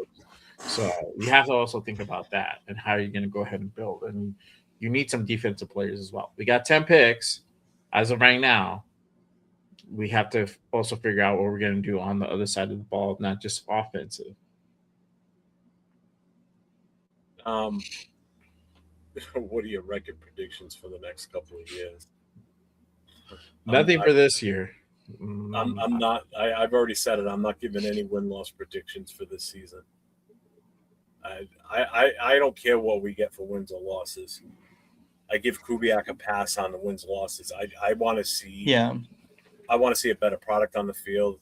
I want to see production. I want to see the team coming together, gelling, working as a unit. I don't want to see this division within the team. I want to see progress. That's all. I want to see the product on the field, plain and simple. I don't care whether we win or lose, to be honest with you. Do I want us to not win a game? No, I don't want us to go 0-17. But I'm not going to sit here and say, "No, I think we're going to win 6 to 7 games." I mean, I've seen people in chat saying, "Oh, we could win 11 games this year with him as our coach and with the picks and Mendoza." And I'm like, "Oh, slow down." Yeah. People think that we're going to be able to flip this around like Chicago and Washington did. If we do, that's great. Fucking happy day for all of us, obviously. No one's going to be pissed about that. I'm not going to be pissed. Yeah. You also have to hope that we do the same thing the following year, because both those teams, well, Washington did. You don't know what Chicago's going to do next year. Now they might have just blown it all in one load this season. Super Bowl. Yeah, who knows? Yeah. I would just say this is going to be under 8 wins. I think so. Yeah, I think it'll be under 8 as well. Oh yeah. And big luck, you leave PF Chang's alone. That's fucking it is though. It is. Can't blame Mark for fucking. Hey, he ought to do like Devontae Adams did in his house. He put the Taco Bell and he ought to put a PF Chang's in his right. house. You know what he should do? He should hire one of the cooks at PF Chang's. He got There you go. Time he wants, bro. There you go. He says 6-11 next season and 11-6 after that. He's going 5 wins, 8 wins, 10 wins, AFC divisional, and 2031 Super Bowl loss. If not Mendoza, who would you guys be looking for veteran leadership with the available free agents or still draft a QB to grow? Go ahead. What my boy say? It says, if not Mendoza, who would you guys be looking for veteran leadership with the available free agents or still draft a QB to grow? Go ahead, Nick. You want to? I think this is where the Raiders are kind of handcuffed here to the fact that we kind of have to pick a quarterback this season. Whether that's Fernando Mendoza, obviously that's anyone's guess at this point, but of course we're all saying it's more likely than not. But if we don't hypothetically pick Mendoza, I think we still have to pick one. And the other side of that coin of not picking Mendoza is then who do you stick with or who do you go with? Is it a quarterback that we currently have on our roster, which all 3 of them didn't play well this year? So I don't think Klint Kubiak does that. The only person that maybe stays is probably AOC, but I don't know. That's still kind of a stretch too. We don't really know what's going to go happen with the quarterback room because it's kind of full already at this point. So somebody is leaving, and my guess is going to be Pickett. Yeah, because he's a free agent either way. So yeah, he's gone for sure, and Gino should be gone too. And and the reason why I say even though he's under contract, the way that he played this year, not just that, but the way he treated Raider Nation, I think, and just kind of the accountability and just really relying on Pete to kind of bail him out and defend him all the time. I don't think that's definitely not going to fly with Clint. But I just think his attitude and the way he feels about this fan base and everything, even though he apologized or whatever, I think it's clear cut. You don't want that dude in the building, for whatever resentment he feels. I mean, we were pretty hard on him. We were critical. I'm not with fucking exception. I've dug into that dude, but hey, rightfully so, bro. I mean, he was out there fucking, trying to buy for the best, trying to buy for the defensive player of the year. And he was out there just throwing fucking picks left and right. So how can you not criticize that? And obviously I know he didn't like it. I mean, so much so that he went ahead and unfollowed the Raiders off all social media. Mm-hmm. So I think you have to get rid of him. You have to let him move on. We move on. That marriage just did not work. But the worst thing you could do is have him in the building. You drop Fernando Mendoza or you drop a different rookie. Now you run the risk of poisoning the well. And that's exactly when you're trying to build culture, your new coach, your new staff, you want to be able to build the culture the right way. You want to have good attitudes in the building. You don't want to have a negative Nancy or a sour grapes, from the previous regime that just didn't work out. Max feeling what he feels. Max has been here forever and a day, and we, at the end, he has the right to feel that, honestly. Right, exactly, because he's been here for so long. He's rocked. He's rocked with us for so long. we know where he stands. That's the exception. But a guy like Gino is not. A guy like Devin White is not the exception. These guys, if we know where their attitudes were at, they're probably not going to be here in a few weeks. So that's just kind of the way I see it. It's just you got to go ahead and get rid of the guy. It's probably be AOC. If it's another veteran, we probably get somebody from free agency. You have to draft a quarterback. If it's not Fernando, just like Nate said. Yeah. Ty Simpson, Chamberlain, Nussmeyer. That's another guy to go ahead and kind of keep your eye on. So you draft a quarterback no matter what. Now the question is, it's going to be at number 1 or is it going to be at a different round? That's just kind of how it is. I feel that they're just going to go with Mendoza. He's probably going to be the best probability fit Kubiak system, and they probably just don't want to risk it trying to get somebody else next year. I don't think they can. I don't think they'll have the balls for that. If I have to be honest about that, I don't think they'll do that. I think they'll play the safer route and get their guy this year and build off of them. If really Fernando's is just a complete no, then you'll see that trade back happen. I know Money Chuck said it here too. It says next season we play 9 playoff teams. I'm guessing about 4 to 7 wins at best. I know a lot of you guys in here saying 8 wins, 9 wins, 7 wins. Well, what's going to happen? What's going to be your take when they say we only win 3 games next year? Is that considered a failure for you guys if you're thinking that many wins? Like, say we just have the same exact record we just had now.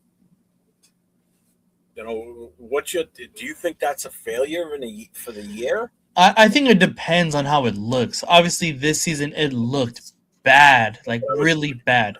Yeah, you said exactly what I was hoping you were going to say. Yeah. And we knew we knew that we're not going to have a good year, but the way it just looked on the field was just like, fuck, bro, what the fuck is going on over here? Like, what are we doing?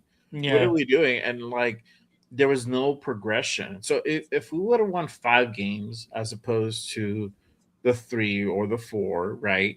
And let's say with Pete, the Pete era, right? Pete being here, we won 5 games. And they would have like, all right, cool. We're working towards something. It's 5 wins. We won one more game than last year. We're at least heading into the right direction. This past season we went reverse. So it's like, how can you justify that dude still being here? And then the way that the team just looked out there like so poorly, it just was not going to happen. If Pete would still be here, we're probably going to have another 3-14 season, maybe less, maybe 2 wins. It would have been that bad. Look, we've been rebuilding for the past 20 years since 2002. Let's say we go all in this offseason with big contracts, best players, and it doesn't work out. How long does that set us back? Well, first of all, that's not what they're going to do. That's not what this year is going to be about. With a brand new head coach coming in, the number 1 overall draft pick, the amount of needs we have, we don't have the luxury of going and spending money for big, best players available and big ass contracts and all these shiny names. This is where the scouting team is going to play such an integral part this year, more so than ever, because number 1, you've got a brand new head coach coming in here. So he has to get acclimated to everything that goes on within the organization. He has to set up his entire system the way that he likes it for himself and his coaching staff.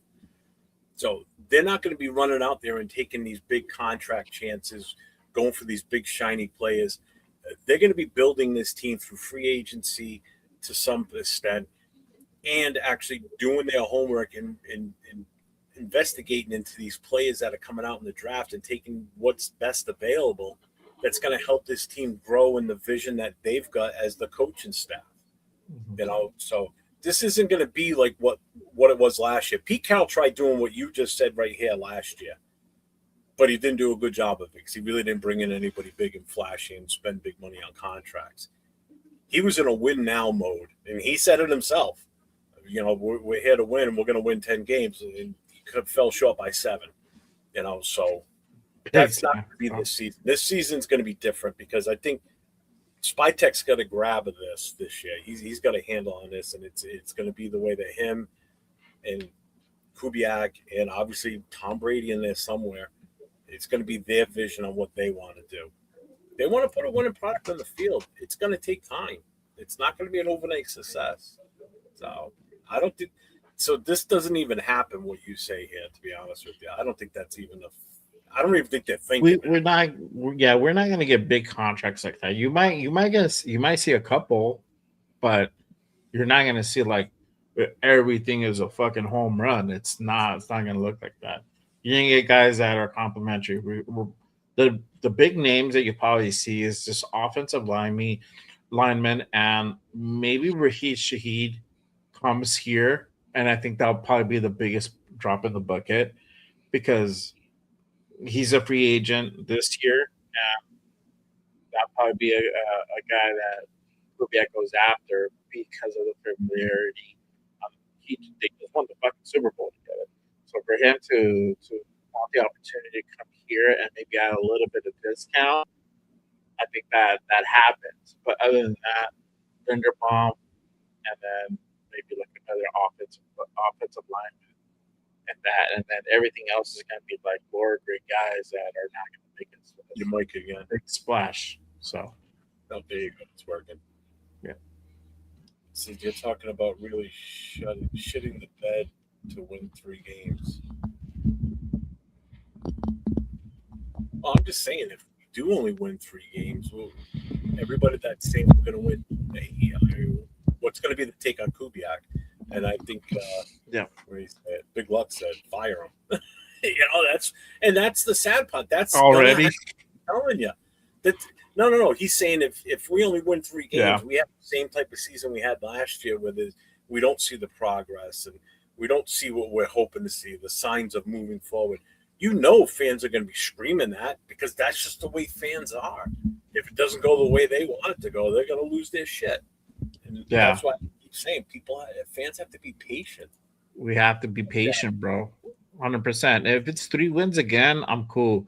If it's 2 wins or less, then we can have that discussion depending how it looks. Right. I highly doubt that it's going to look the same. It's just we have an offensive-minded coach, and we've had an offense that's been anemic for like 3 fucking years. That's been the problem. The problem hasn't been really on the defensive side of the ball. It's been on the offensive side. We can't get anything fucking going. We can't score points on the board sometimes. It's that bad. So they brought in the guy who just won the fucking Super Bowl to fix that and to lead this team. So I think it gets fixed really by year 2, but it's going to look better this year. I don't know where you're coming from with this comment here. So dude's always talking about the Broncos because of his dad. Like, shut the fuck. You got to understand, when he was around the Broncos, those are some damn good teams. He picked up a lot of good shit from that. His dad played for him. He was a coach. How do you expect him not to talk about the team?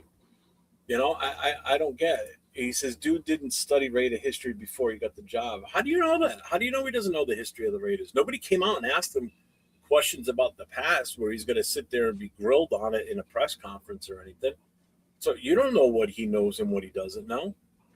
So, maybe he was talking about Pete because I think it's been on there for a minute. Huh? Pete, I think he was talking about Pete. I don't know. I could be. Yeah, because Kubiak was talking. He says it right here. Dude talked about the Broncos, his dad, because of his dad. Because Gary Kubiak was a player and a coach for the Broncos. So Klint grew up around the Broncos. I mean, he grew up around some amazing players at that time. Yeah. And that's what he's saying. He didn't study Raider history before the job. How do you know that? I haven't heard anything. I don't know whether he knows history or not. Like, he said he knows the history of, like, obviously Broncos versus Raiders. Definitely and that rivalry. West. That's for damn sure. Yeah. But he knows that. He knows the rivalry between us and the Broncos that it runs deep. He It knows runs it's a rivalry. for decades. Yeah.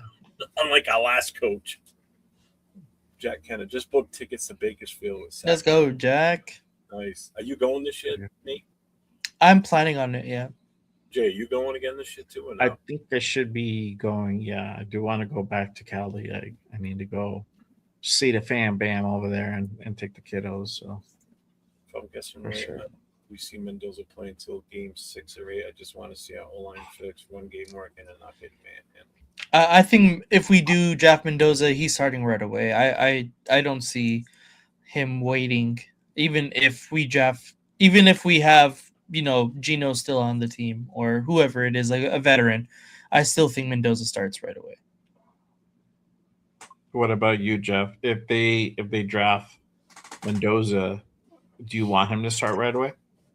I think it depends on who is the actual. I think it depends on who the other quarterback in the room is at that point. I think he needs to sit as long If as it's Kirk Cousins, we sign Kirk Cousins. season starts with Cousins. Mm-hmm. You think so? Oh yeah, 100%, bro. That's going to be your indicator on how they're going to go about it. Yeah, I mean, again, if we draft him, I'm all on it. I'm again, if we take him, I'm gonna support the kid, and I'm gonna want to see him succeed. I'm not gonna sit here and hope that he gets hurt and hope he's doing. Big luck. I'm not doubting his ability. So I just don't want to see him put out there if the team around him is not ready to protect him, because this is a big investment. This is our future, basically. Yeah. I say if it's Kirk Cousins, or I think if it's any quarterback, to be honest with you, even if it's AOC 12, that's who's starting the season. I think that's what it's going to be. They're going to give him some more time. They might get him in garbage time, after the first week or so. So I could see possibly that happen. And if we're either getting blown out or we're somehow blowing somebody out, get him out there. Get him out there. Let him get some actual game time, not preseason, but actual legit NFL, in-season game time. Don't do like we did last year, where we didn't get guys in until way late in the season when they should have been mixed to the mix when we were losing, because we were constantly losing. So there was plenty of opportunity where we could have gotten those guys involved earlier. Yeah. And how we become the most generic. A big like that might happen, bro. It could be AOC if they don't pick up a bridge. AOC could potentially be the bridge if they really want Mendoza to sit. But it's gonna be up to Kubiak. It's gonna be up to Kubiak whether he wants to go ahead and start him or he doesn't. It wouldn't be Brady. It would be Kubiak. Brady wouldn't have had that decision. Kubiak is the one that's actually running the team. Brady is out in fucking location doing the Fox thing, bro. That dude got no time to me to start this dude. It'll come from Spy Tech. That'll be more realistic thing. See, Brady Primos gets it. Yep. There you go. Shout out to my guy Primos. Patience. If he said he's named one old Raider head that I would know, how do I know you would know him?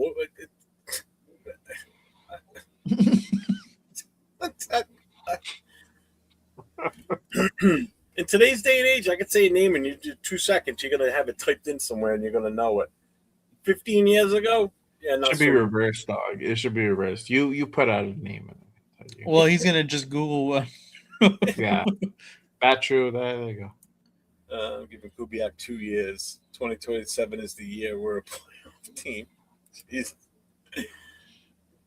Just said it, John Raider. Patience. Where are we with the bonus? I can't wait for the online coach. We already covered the rumors. What was your take on the Super Bowl? What did you guys think? It was kind of boring. Honestly, kind of boring. Was boring. Yeah, right. I was expecting it to be a lot higher offensive power. We didn't see that, but man, did the defenses on both sides play out of their minds, bro. Christian Yeah. Gonzalez completely. Oh my goodness, Christian Gonzalez was nasty that game. Oh yeah, bro. He was so good. Yep. Yeah. Almost nearly single-handedly keeping them in the game the entire time. Oh yeah, for sure. He was so good. And Yeah. every time he would make a play, I'd be like, Tyree Wilson. Yeah. Tyree Wilson. Totally. 100%, dude. It's like, God damn it. You know, and I thought the funny thing, too, was, you know, Will Campbell looked okay during the season, but again, that shows you how weak their schedule was, because once they got to the playoffs, that offensive line was getting rolled. Mm. I mean, Drake made 21 sacks. He got sacked 21 times. He broke an NFL record for most sacks in a playoff run in one season. 21 sacks, 6 in the Super Bowl. When was the last time you heard 6 sacks in the Super Bowl? It's crazy. That's insane. That's wild, bro. Philly Wow. sacked Mahomes pretty good, I think, in the Super Bowl last year, didn't they? I think Tampa did too. Yeah. But still, 6 sacks, that's a lot, man. He was running for his damn life out there. But, I mean, the first half was boring, yes. It was slow. But second half, I was much better. Yeah, Yeah. 1,000%. Yeah. Once and this is again, got to give Kubiak his flowers. He was able to go ahead and find a way to open up and get through Mike Vrabel's fucking defense, bro. And that defense was on point. Mm-hmm. And and this is what you get with a guy like Klint Kubiak. And that's what I'm saying. Like I said on Monday, it's like if this doesn't fucking show you, if you weren't sold on Klint Kubiak before, you should be fucking sold on him now. The guy went out there, put up 2 touchdowns, but their offense was struggling the first half. They couldn't get anything going. They had some 3 and outs. They performed better than the Patriots offense, but they couldn't get they're fucking up in the red zone. They couldn't score a touchdown the first half. So he had to go ahead and adjust that up, and then sure enough, once they started running the ball more, they were able to go ahead and open up the air game with the play action. So that's all Klint Kubiak. That's just scheming. So if you weren't sold on him before, go ahead and watch the second half of the Super Bowl. Yeah. And again, he did what I was hoping he was going to do. I wanted to see how he adjusted at halftime if they weren't doing so, because they weren't doing that great on offense in the first half. Mm-hmm. Second half, they came out like a different team. Granted, Kenneth Walker was still having a really good first half, though. Oh yeah. Give him that. So I think overall it was a decent Super Bowl. And I get you, Money Chuck. I don't think they were the best ever either. Best ever defense. I mean, they were damn good. They're up near the tops, but I don't think they were the best ever. You know,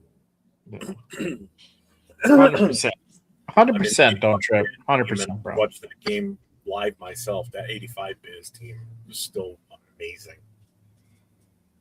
Because they really didn't have much of an offense. And we're talking about a team that had Walter Payton. 2000s Ravens? They were, yeah, they're up there too.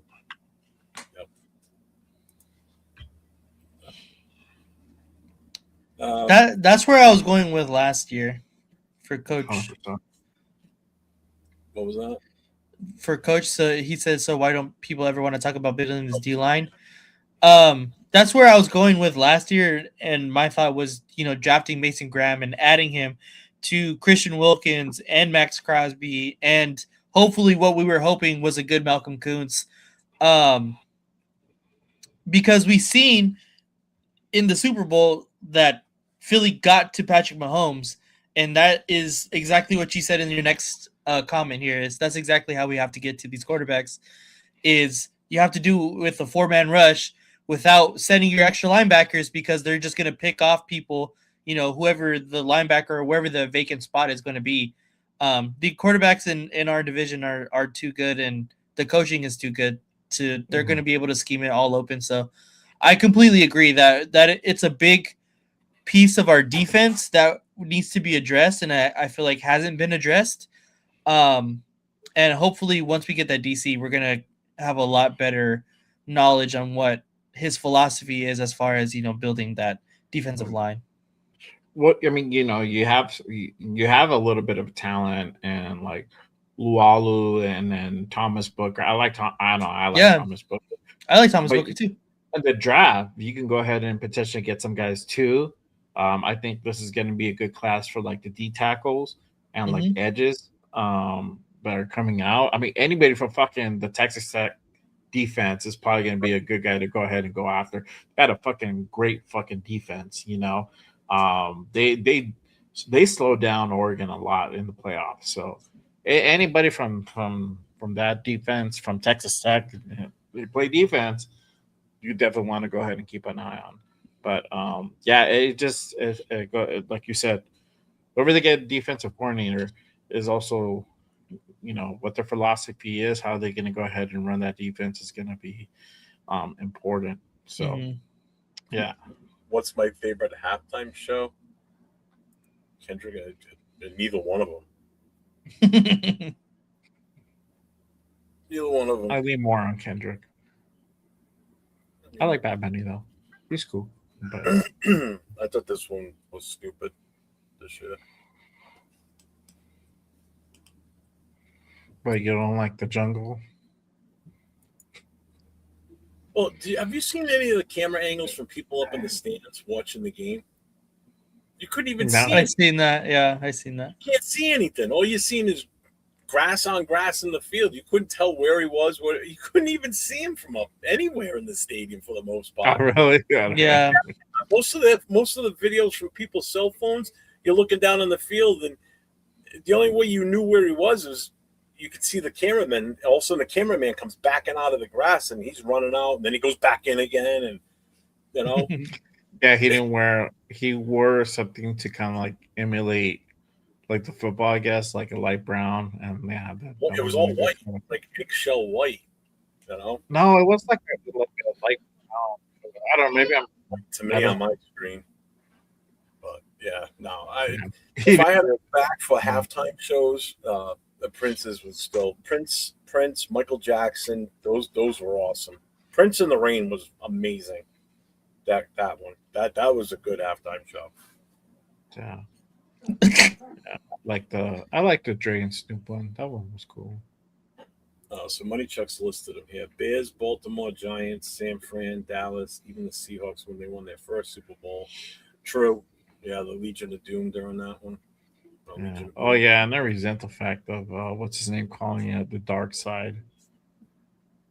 Oh yeah. Yeah. Got his name.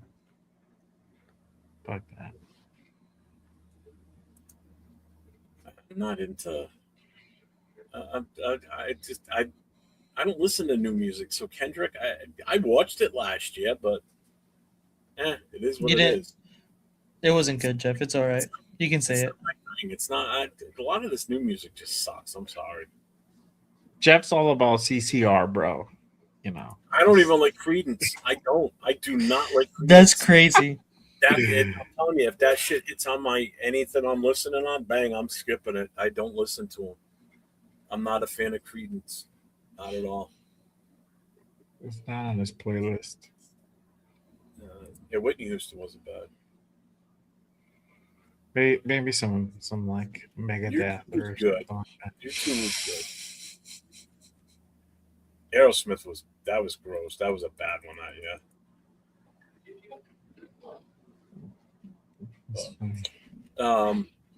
Any final thoughts for you guys? What you got going on? Nate, you going to an amusement park tomorrow, or are you gonna be around tomorrow night? Yes, I will be around tomorrow.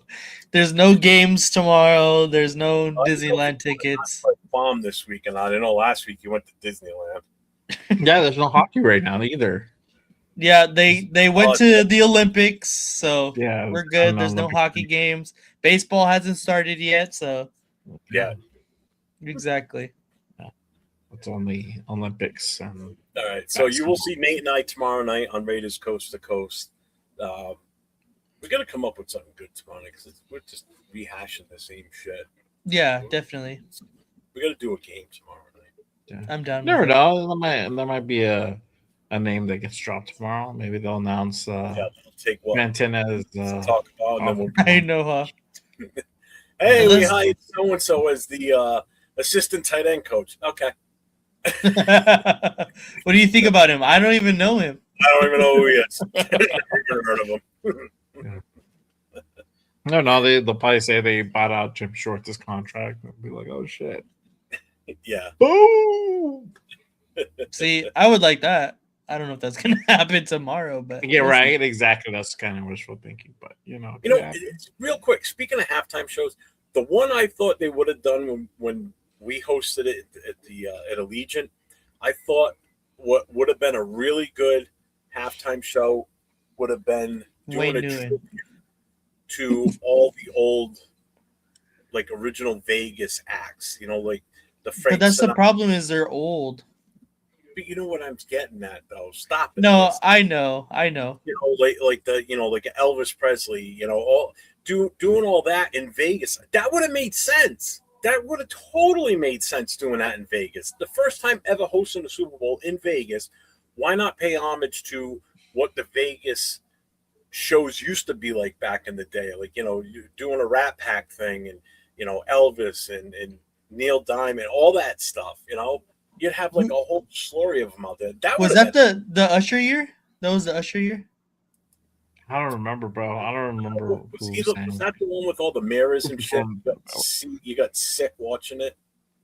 I don't remember. So I what would think you it have was like the Usher like year. fucking impersonators? and Weeknd. shit? Was it the weekend at Vegas? The Weekend Maybe is who you're thinking of, but I don't Yeah. know if it was. Vegas though? That sounds right.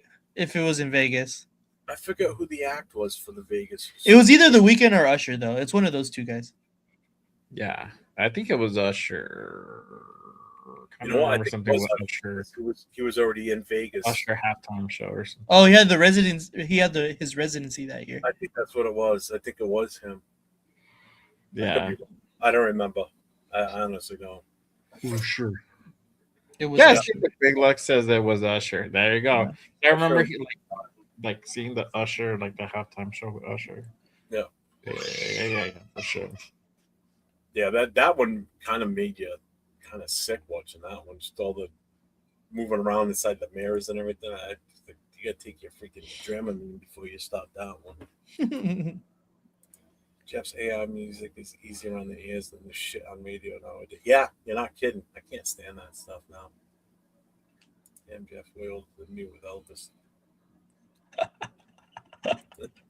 Yeah, who would you have sing Elvis? Like, are you gonna get an impersonator? Fucking, You're gonna get Austin Butler to go sing Elvis. If you I watch, know, right?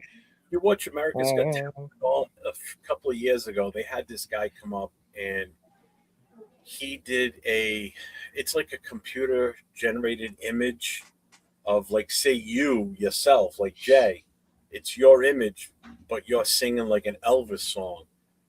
You know, then this guy came out. He did the singing himself, but the image was a computer image of the actual Elvis from back in the day singing the song, but it was this guy's voice singing instead. I mean, it was actually pretty cool to watch as he was. Yeah, I mean that would be cool for them. Well, we might get the Super Bowl. I think in 2029. I read somewhere. Yeah, it is. on Instagram, I think. So Yeah. I think next year is in LA at SoFi. And Yeah. I think the year after it's Atlanta at the Mercedes Benz, and I think we're gonna bid on for 29. So they might. You never know.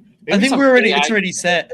Stadium. I don't know. I think I don't know if they have it, but like a bid and to do like an AI version of that, where you have a couple of like Elvis and then but it's on a screen and it looks realistic, and then you have like Wayne Newton and so some still living Vegas performers, but then you get like a current guy to like cap it off, and hit that. The last like 5 minutes, 6 minutes the hard. first Super Bowl in Vegas, you didn't do anything to pay respects to the actual city itself for what it was known for. Not the gambling, but like all the shows, because that's what a lot of people go there for, not just the gambling too. That's why these headliners were there in the first place. They were there to make the money for bringing people into the shows. Yeah, it is Atlanta and then Vegas. Is that what it is? Mm-hmm. So hey, we could be playing in our own stadium by then. Who knows? We could play a Hey, Super- that might be a realistic thing, bro. It's possible. Mhm. Possible. So Jay, what do you got going on? You got anything coming up? I don't have anything coming up for the rest of this week. I'll be back next Monday with brand new Raiders Unfiltered. So make sure you guys go ahead and tap in for that. Hit the notification in case something in news goes down. A coach gets named. I'll go ahead and do a pop up show, and we'll go ahead and talk about it. But yeah, next Monday I'll be back home. Plus, we're gonna celebrate. Oh, shout out to my boy who's over there, cranky as fuck. He's about to turn a year old, so we're probably gonna Nice. celebrate his 1 year this weekend. Hopefully, he doesn't get sick. I think he's sick. Hopefully, he gets better, and we can take him to the zoo and do some fun shit. But his birthday is next Tuesday, so he'll be a year old. Damn, a year flies by, bro. For real.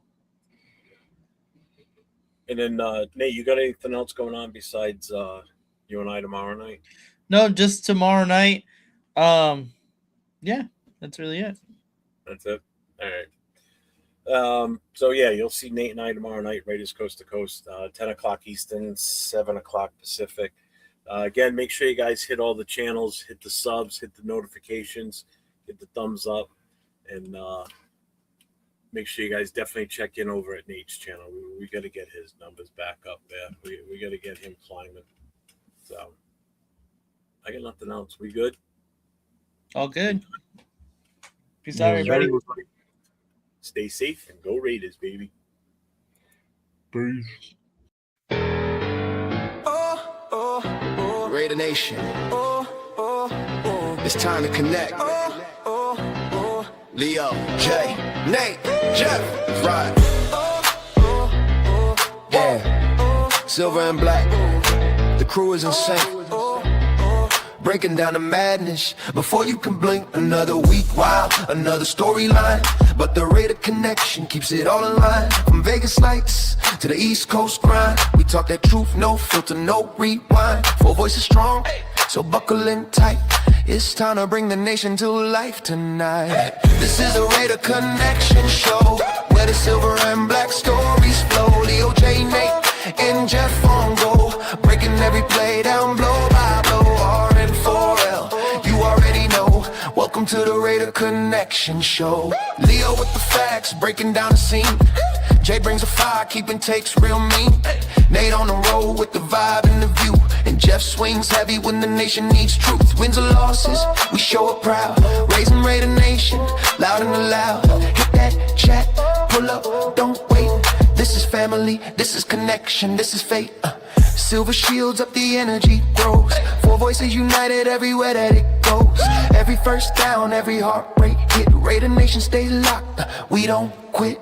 This is the Raider Connection Show, where the silver and black stories flow. Kaleo, J, Nate, and Jeff on go, breaking every play down blow by blow. R and 4L, that's how we roll. Welcome to the Raider Connection Show. So grab your drink, hit subscribe, let's ride. Raider Nation strong, we never divide. From kickoff to the final echo, you're tuned into the Raider Connection Show. Hey!